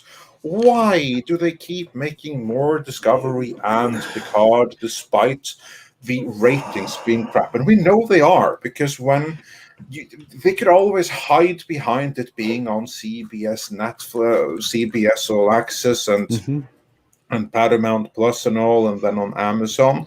But still, we can say for certain that Picard is a dumpster fire, because they actually put season 1 on standard CBS network TV, and it was the absolute lowest rated thing they had. Picard season 2, when the trailer came out, it didn't even trend. And we could see from engagement in social media that Picard season 1 started really, really high, but it tapered off completely towards the end of the season. So why do they keep making more, knowing that no one cares? There's no audience for this. Well, from the business aspect, and this, these are not profitable shows. I mean, they're not driving people to your streaming service, but they are content, and there's a dearth of content for Paramount and some of these other streaming services.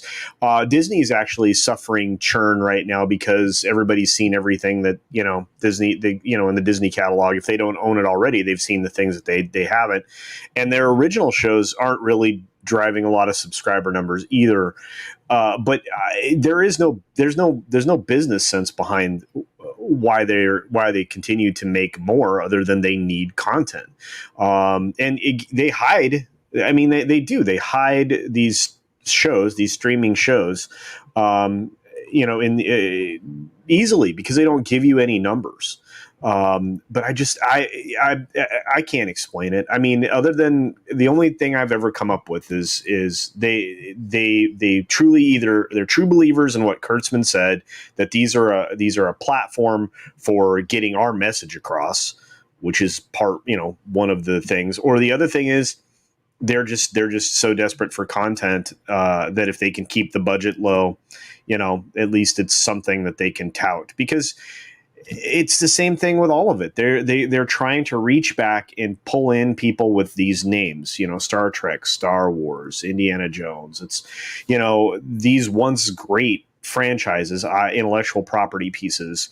Maybe they pull something rather than nothing, but everything that we've seen of late is blank in name only, is Star Wars in name only, is Indiana Jones in name only. And that's my biggest fear with the Indiana Jones thing. So Twiggy, that's the only thing I can think of, is they're doing it for content. I mean, I'm out of answers. So. And Mike, Paulie, anything you want to add to that? Why do we keep getting more of this? What's going on? I think one of the a couple of things that I've now that, I've heard it from so many different sources and stuff, and I've seen it now with my IMDb Pro account. You have this proliferation of young kids getting out of school, whether it's MBAs or these 4-year schools, and they're being hired by these studios. And as Cameron has said multiple times, they get handed these budgets and all that other stuff. You've got folks that are trained in the woke and don't have any longitudinal experience. I got a real life story to tell you, and I don't mean to call out these guys, and I'm going to call them out, but in a very loving way. For example, one of the things I helped do for a long time, as you guys know, is I volunteered with Echo Base Network for Coach and Nick, two of my best friends, or my brothers, and recently these two guys who are longtime guys that have been involved in the community, the Star Wars guys. They're young guys, great guys, just started a channel, shout out to them. But they recently went through on a live stream a list of all the sci-fi movies they haven't seen. And these are great guys. I wouldn't call them woke. I wouldn't call them, anything like, SJWE at all. And, they just haven't gotten around to it. So, it's like anything with parenting or with life. One of the things that's happened a lot in professional world and in the trades is that we don't have mentors anymore. We don't have mentors. We don't have apprentices. Somewhere along the way in the last 30, 40 years, something that worked for literally tens of thousands of years, which is having mentors and following direction and submitting to someone's knowledge. All that has gone by the wayside. It's all about me, and instant gratification. Me, instant gratification. No one reads anymore. No one has any longitudinal, background and stuff. And so even with these guys, they hadn't even seen the Matrix trilogy, for example, which would be probably sacrilegious to some of us, and they're now watching that at the encouragement of all of us who are some of their subs. And I just bring that up because not really. I envy those people because they can watch the first movie and stop. Okay, you know what? We're not. Sorry, I'm just picking on you. Let me finish my point before I get into that. We're Andres. The boss is here. I will see you. Okay, okay, Tom. I will see you this afternoon. Or what? No, when do we do it? Tuesday we do meet. Okay. But anyway, the point. See, now you got me off topic. But the point is that what we've got is we have a lack of knowledge. Even if even if a lot of these guys and gals weren't so wokey, which they are, weren't so SJW, which they are, they still don't have the longitudinal. Because they don't take time for anything beyond a 1-minute TikTok video. And so our properties are doomed to be bastardized in the name of hopeful ratings. Mike, would you say that they also suffer from a lack of like real life experience? Because these kids are walking into these jobs with no experience in the industries that they're walking into. They're going to push around pieces of paper, the budgets, like you said, things like that, but they don't have any concept other than the indoctrination that they got in the American education system into this mindset. And the other thing, you're 100% right, brother. And the other thing too is not to use the term too much, but they want safe spaces. No one's taking any risks anymore. No one's taking creative risks. One of the things I love about your channel culture is that so much of your content, you talk about the why of different storylines and this and that, and you really get into it, and it really shows that creative risk that used to be out there and what's missing now in so many of these properties. There's just is no risk. And when you don't have experience in life, you don't take risks, because if you learn anything about life, you learn you got to take risks in order to move things forward, whatever it is in your life. Yeah, very true. So the good news with that is that there are independent filmmaker directors that come from real working class backgrounds, didn't get the opportunities to go to these schools, but just as brilliant, just as smart, having to do it the working class way. And yeah, there are working class writers and directors out there. We just had one on yesterday, and where he talked about, man, our family's poor. Like I had to be you had to use my creativity, I had to use my ingenuity, and that got him the Robert Rodriguez movie. And look, he filmed last night a music video with Cheech and Chong, or with Chong. But his mindset, he couldn't be more of a common sense, and movie nerd, and there is no indoctrination with him, so that's refreshing to see. I hope that the benefit of these of what's been going on there, to me, I'm always hopeful. So I hope that with the benefit with what is going on with all that, the backlash that we can create, that people in the chat can create, can wake some of these fools up, or they can get replaced by real working class, hardworking writers, directors, showrunners that love entertainment, that love to entertain us, because that's really the only thing that's going to save us, and it's going to save our IPs, which is, and I will say it too, I'll say this again, because Rodriguez is such an outsider that I have forever hope that he is going to kick ass with Book of Boba Fett. That's my hope. We just did a five movie retrospective, his favorite 5 films. The man's career has always been about taking a genre and turning it around. Sometimes within one movie, From Dusk Till Dawn, he'll take 3 genres and take you along for the ride. So if anyone can turn a Star Wars franchise around, it's Mr. Robert Rodriguez. But we need more of those guys and women. We need more of those unindoctrinated,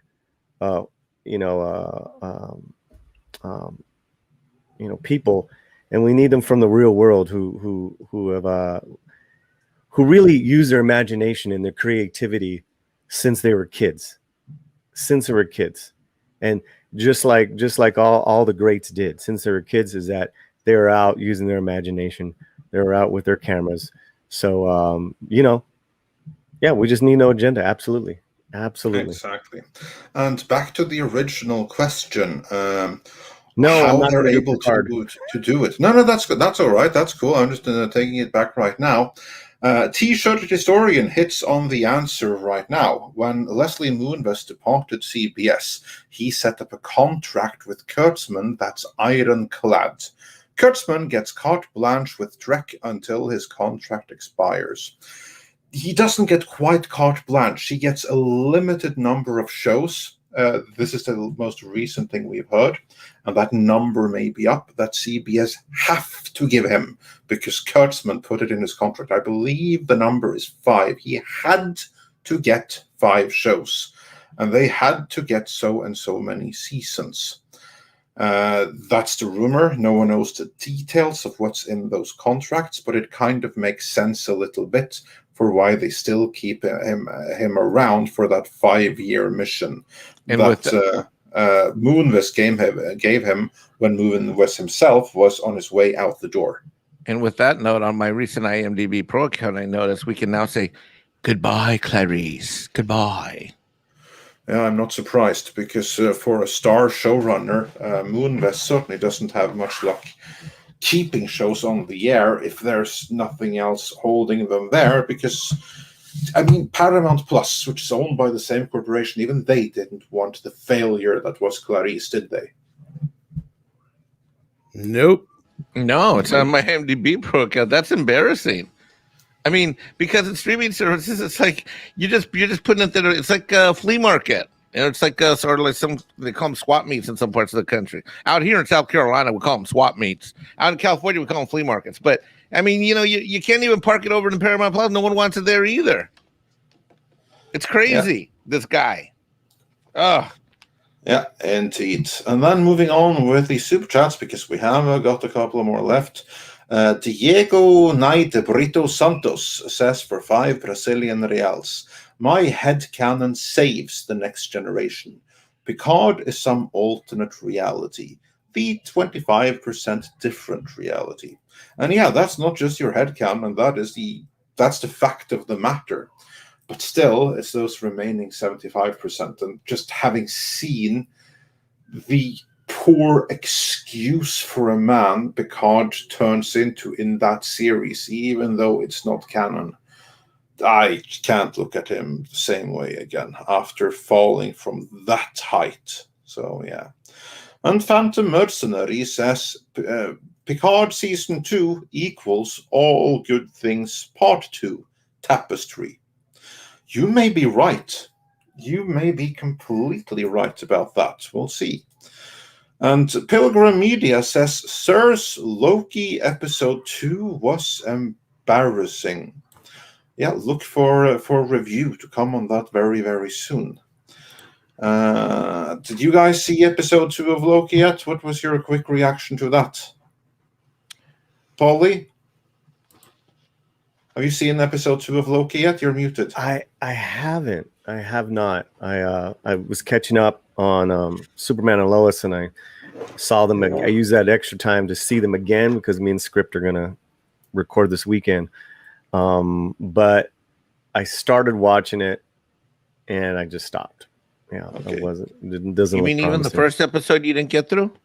Yeah, no. He did see the first episode. He liked it even until I came and I killed his enjoyment of it. But I want to point out one thing because one of the big issues that I had with it, and I'm not going to spoil anything other than this one thing. My interpretation after seeing the first episode of Loki was that the implied part of it is that the entire MCU that we have seen so far is kind of like a stage play, where everything is predetermined and set by the creators of time, those 3 lizard people. And everyone else is basically just a simulation following through their program, Westworld style. Right. That was my interpretation of it. And Loki was the first person that we have seen so far in the MCU to actual have agency, because when he escaped in Endgame, he broke his programming. He wasn't supposed to do that. That's when he, in a sense, became self-aware. The first self-aware actual people we've seen in the MCU are him and the people working for the TVA. And Paulie, I don't know if you saw this so far. This is the only spoiler I will give. No. My interpretation of that was proven in dialogue between Loki and the TVA guy to be 100% on the money. That's exactly how it is. They're all basically just a simulation. Mindless automatons, a lot of them. I mean, the first 5 minutes, I was like, yeah, this is horrible. Of the second episode.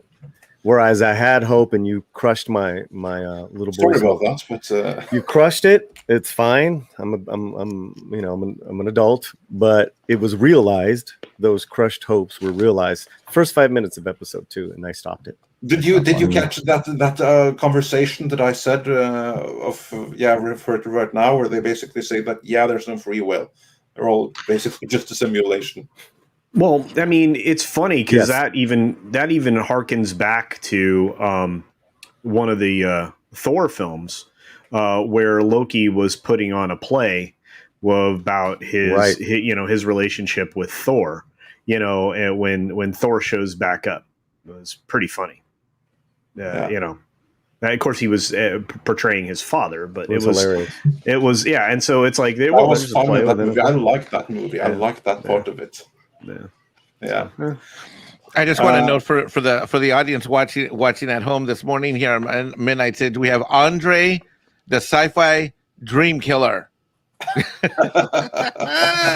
I love it. Doing to sci-fi dreams what Surtur did to Valhalla, or to Asgard. So yeah, nice. So yeah, Paulie, I'm really, really sorry to have broken your dreams, but I think that they would have been broken anyway by those first 5 minutes in season 2. I just gave you the head warning. Yep. It's okay. So yeah. And Prince Andrew also points out, in reference to what we said before, just type 1 to make Andre smile. So yeah. And then a couple of more super chats. Then we have, let's see, we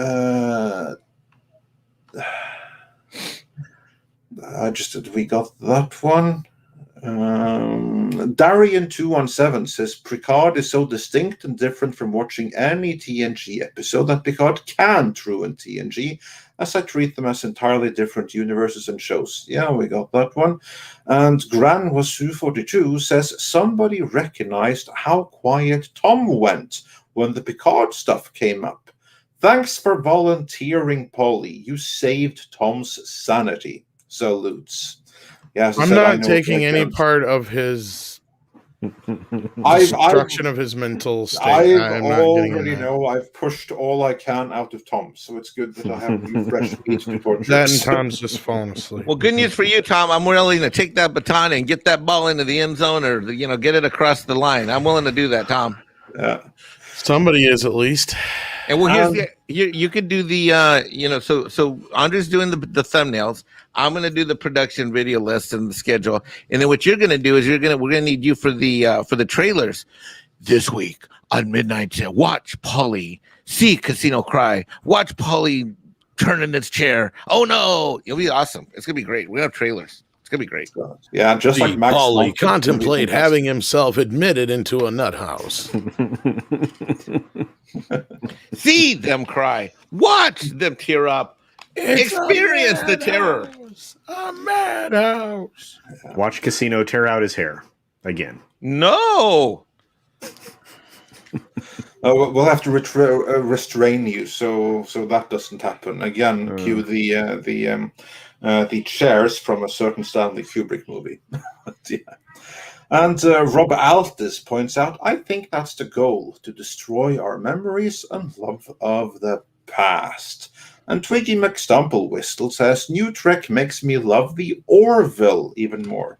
Yeah, I can't wait for the Orville. We need some more Orville. That's good stuff. And he also points out, for great content, why don't the studios get behind Star Trek fan fiction, like Axonaut and others, making awesome content instead of limiting them? Cultured, you back again? Oh, I'm here. Yeah, I'm sorry. What was that? Why don't the studios make content like Axonar instead of like the kind of stuff that that the fans do? Why don't the studio do that instead of giving us like drivel? I'm going to help you out with this one. I have the same answer I had before. They I don't know. Right now, big conglomerates are allergic to money. They are intentionally telling you, and they're telling you the stories they want to teach a lesson. It's no longer a subtle allegory. It's no longer it's no longer a moral to the story. They don't even know how to tell those kinds of tales any longer.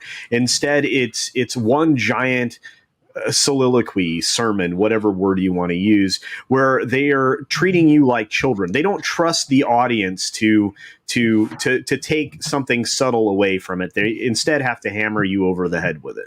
So, there are certain moral lessons that can be taught in the great films that we've all loved, including the original Superman film that, so many of us have enjoyed, in our life. Right. And of course, then the Donner stuff and everything else. But though you can't tell those kinds of morality tales and give people hope. Instead, you have to drive it into them. Apparently, like I said, right now, Hollywood is the TVA. Holy cow. Yeah, I wish this was better. By the way, to get to that question again, hey, look, Axonar was a great little 20-minute thing when it came out. Yeah. But guess what? Newsflash: Axonar can't even make Axonar because they can't even finish, and CBS wouldn't let them even, not a full-length thing anyways. Yeah, no, the limits on that are, I think, under 20 minutes. Yeah. And Wes and I on the Trekking on Tuesday stream that we do, we get more enjoyment out of the porn parodies, unfortunately, of Trek than we do out of anything that's Trek. Wait, STD what? is. Yeah, I'm not kidding. So we watch the cleaned version of the porn parodies that are Star Trek porn parodies without obviously the stuff, and it's really good. And then we watched Axonar. We watched a bunch of these amazing things. Who's the voice actor? Vic Mignogna. He made a great Star Trek Continues series, right? And all of those episodes are brilliant, well acted. They essentially are an extension of the original series. Just rewatched those on my drive across America while I was staying in different hotels. I worked all the way through all of his episodes. They're amazing. Yeah, very well done, and it harkens back to the way those stories are supposed to be told. But we can't get that anymore, and I'm very sorry to all of you out there that right now the entertainment industry is not there to entertain anymore. They consider themselves an educator, and they're not very good at that either. Not so much, no. Yeah, I just want to thank Doug Nelson for his art this morning. That gave us a chuckle here. If I could say something really quick to the great people in the chat. I just got a message from someone who had earlier sent a super chat to us, and I guess they made a reference to drinking alcohol or whatever, and they apologized to me on Twitter. My brother, you don't have to do that.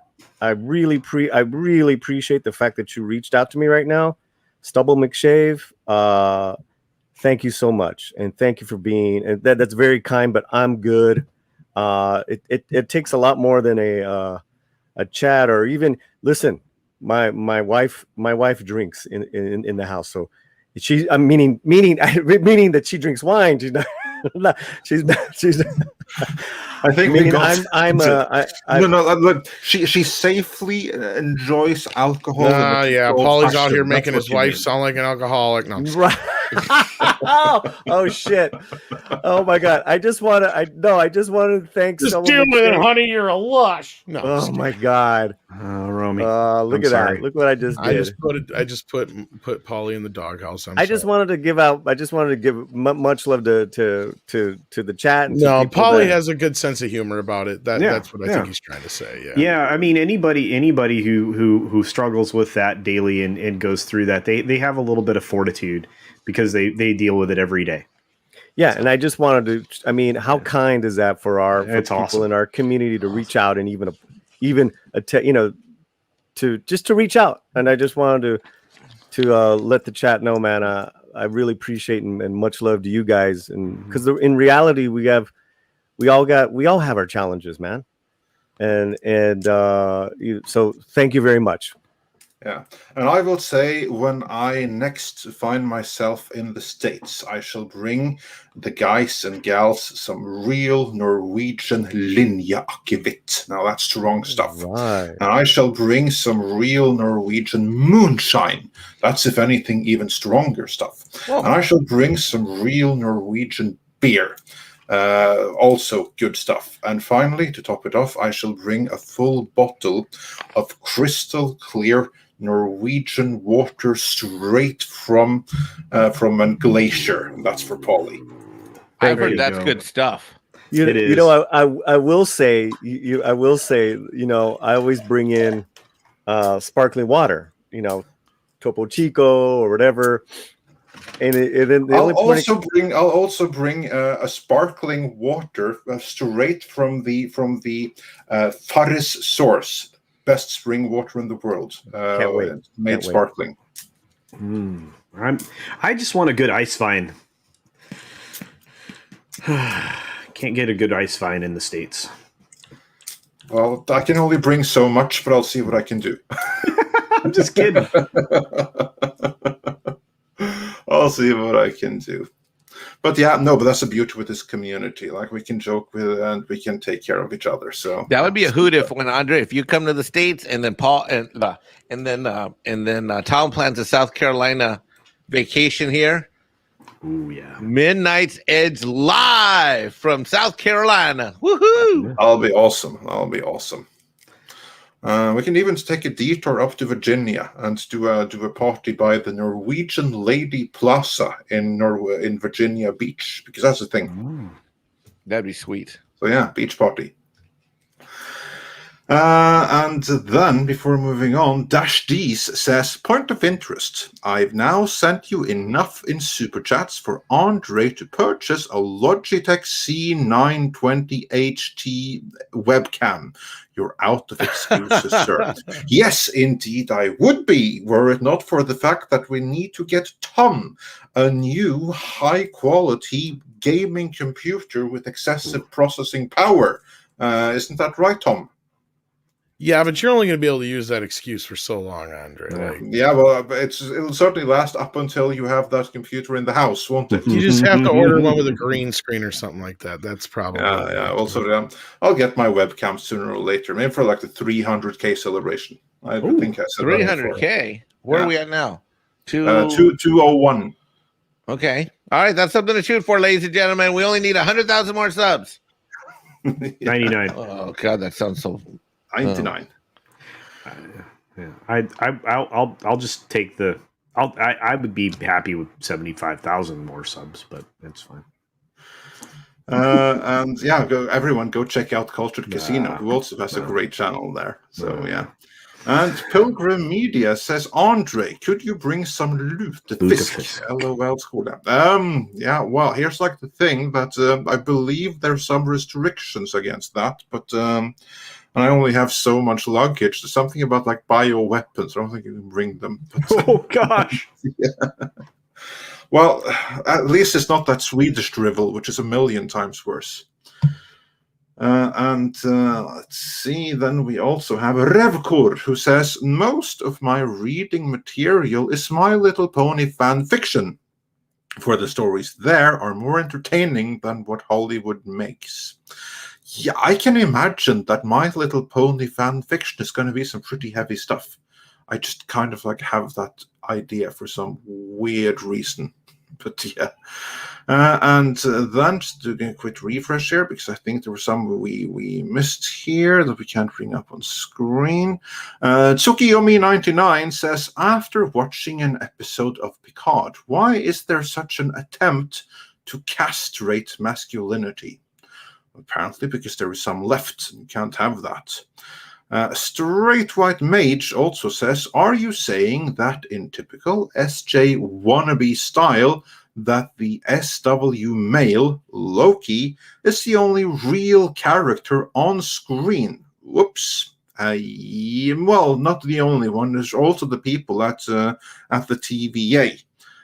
So they're also real. But beyond that, yeah, everyone else is kind of like a simulation. That was actually confirmed on the screen. How amazing is that? Silver Nova says the idea that the whole universe is predetermined and controlled in Loki destroys any care that I once had for cause and effect. Yeah, that's like the thing. So good going, Marvel. Nice way to do good stuff with Loki there. And Cardinal Sin just became a new member, so welcome as a member. I think we also had one other new member, but I wasn't able to highlight it at the time, so I regret I wasn't able to do that. But in any event, a welcome to all new members. We got some very exciting topic for you. Hail the great Cardinal Sin, great sci-fi channel and great guy, and Into the Fringe. I think it shows Thursday night, 7:00 Central. Hey, buddy, welcome. Yeah, go check that out. And Dashdees says, Polly, I was working on the NWT/Alberta border in a work camp for 2 months. I started meetings and had 35% turnout. We find a way of keeping the faith. Yeah, that's a pretty good turnout, and just probably the most effective way to stay sober is talking to another one who's going through the same thing you're going through, and keep it simple, one day at a time. Thanks, man. Yeah. And Darth Starweaver, not Starver, but Starweaver says, that is why I write my own sci-fi. Me. Would you want to read and critique it?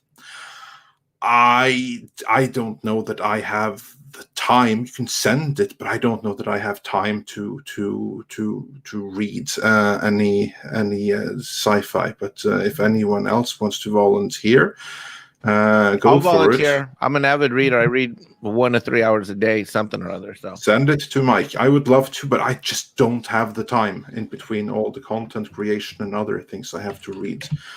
So yeah, sorry about that. But send it to Mike. He'll do that. And Cardinal Sin also sent a super sticker. So thank you, Cardinal. And with that, we are actually caught up completely. So, Tom, did we have anything more to cover today? Tom is lost in space, so I don't think we had anything more to cover today. And Mexican Idol Man's email is yes, the eyelid right inside of my eyelids. That's what we're covering now. Yeah. What? So okay. I take it we don't. Sorry, I was just stepped away when you said something. Yeah. So then I take it that we don't have much more to cover today. Culture, are you back? No. Culture, are you still with us, buddy?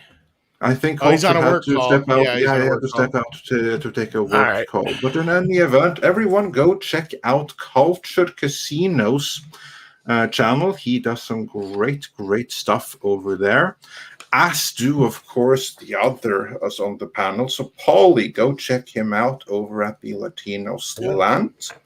And of course Midnight's Edge Espanol for both live shows and other regular scripted videos.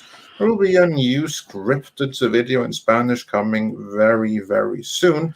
And of course Mike appears everywhere, and we are eternally grateful for it. Thanks, boss. And I want to let people know about Midnight's Edge Espanol. I got a bunch of questions after the last time you mentioned Andre on Wednesday. But hey, listen, there's a lot of stuff that we do in English that's like Spanish content. So when it's Midnight's Edge Espanol, it's not everything's in Espanol or in Spanish. A lot of it is about Spanish stuff, Latin culture, and what Paulie does is he does an amazing job at having programming that's very diverse. We've got a great team he's got a great team of correspondents that he manages, and a lot of the stuff that's in Spanish. Hey, if you want to learn a little Spanish, we actually do the stuff that happens in Spanish. Paulie and the team do a fantastic job of translating it right into English. So whatever you just heard, then you hear the English version, you're like, holy crap, I'm learning some Spanish. So, it's a little bit of a Midnight's Edge Rosetta Stone of entertainment, if you will. So check it out. Paulie does a fantastic job, and he has a wonderful staff. Yes, indeed. And Culture, I already propped up your channel, but was there something else in particular that you want to promote? Yeah, just Midnight's Edge Espanol. I hung out there yesterday listening to the guys chat it up, and you definitely will pick. It'll refresh your Spanish. If like me, you knew some Spanish, it will refresh your Spanish. It's kind of nice, and I did enjoy hanging out there for a couple hours yesterday. And I love the shows that are being put together, and Geek Tropology, and and everybody that's over there are doing an excellent job. I mean, Diego. Obviously, Paulie, you guys, I love it. So keep it up. Hopefully, we'll get one in German at some point in time, so I can refresh my language there. So there you go. Das ist die Plan. We just have to get the Espanol up and running first, and then I would love to do Midnight's Edge Deutschland. That would be pretty awesome. Right before we leave, Hypnotic and Rapture says, Tom, Andre, did you read the Bounding into Comics article on Eric Larson on comic piracy and losing to manga sales? Now, I did not read the article yet, but I saw Yellow Flash's excellent video on it. Guys, did you hear this? How Eric Larson is bemoaning piracy in the slowly dying American comic book industry. Gee, it's like it was a bad idea to put them all on digital, huh? Oh, there's the understatement of the year, buddy. Yeah. On top of all the other crap, but I'm just saying. Right, on top of everything else. Yeah, you're right. You're right, brother. Yeah, like they did that to themselves. Because here's like the thing: I don't think that piracy really would have been that big a problem. I don't think it matters at all. If the stories had been better, because you have the collectors and they want to support their work. But the problem is when you drive away, when you insult your core readers and you push them away until the only people that you have left in your corner are the fringe weirdos you attract to, and these fringe weirdos, they don't support your work. They might download it illegally, but they won't support it in any way that matters. Like, you made your beds, now lie in it, I guess. Yeah, I look, it's just not surprising, and I mean, there was a point in time you could get all of the comics on a CD-ROM. I mean, like decades of comics on a CD-ROM pretty easily, and just pass. Now around. You can do it on a memory stick.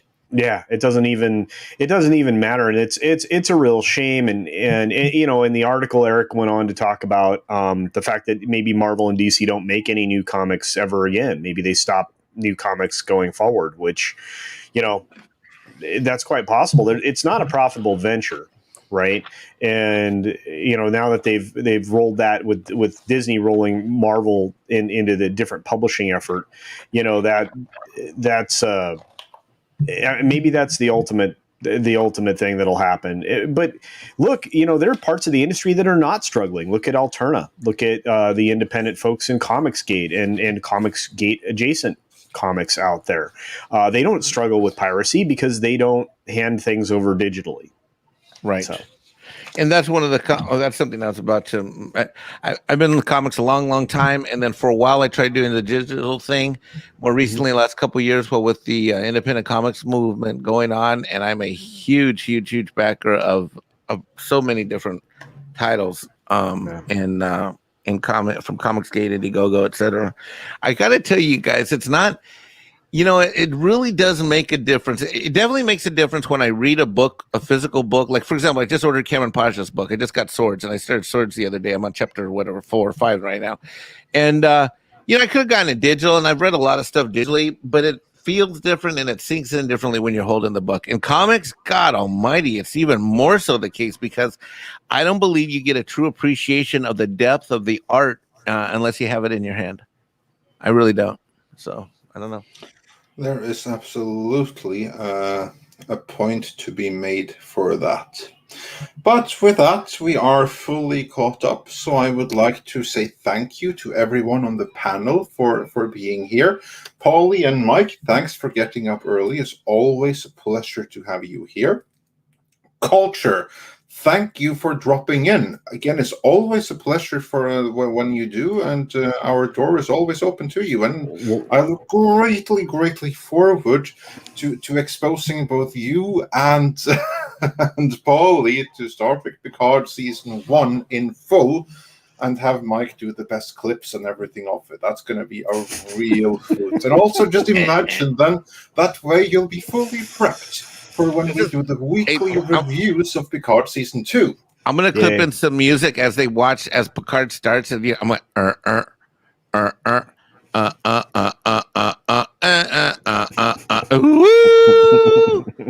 Yeah, that psycho theme comes very nice in place right there.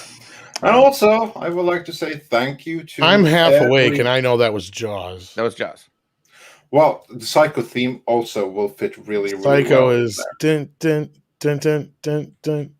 Yeah. Yeah. Or ring. I was wrong. Anyway. I thought it was Psycho too, but that's okay. You're both fired. Okay, No, I'm fired because I can't get it right. I'm fired. Fire me. You were right, tired. I don't know about Mexican fired. Iron Man. I knew it was Jaws, even though I could tell through your It's the accent, right? accent. Yeah. What accent? Gotta be. Well, anyway, what is certain accent or no is that no one is fired till I say till I say so, and I all need you all here to suffer for the Picard through with me. So yeah, You're fired. You're unfired. I need you. Come here. exactly, just like that. And with that, I also would like to say thank you to every single one of you in the chat for joining us today, for helping engage with your comments and everything, make this the community and everything that it is. Supporting us with your super chats really helps, keeps the light on, providing Tom with a new computer to keep on editing the videos, and eventually, down the line, me with a webcam. So... much appreciated, everyone. And with that, I do believe it's time for some teddy bears in precipitation. Koalas in the rain.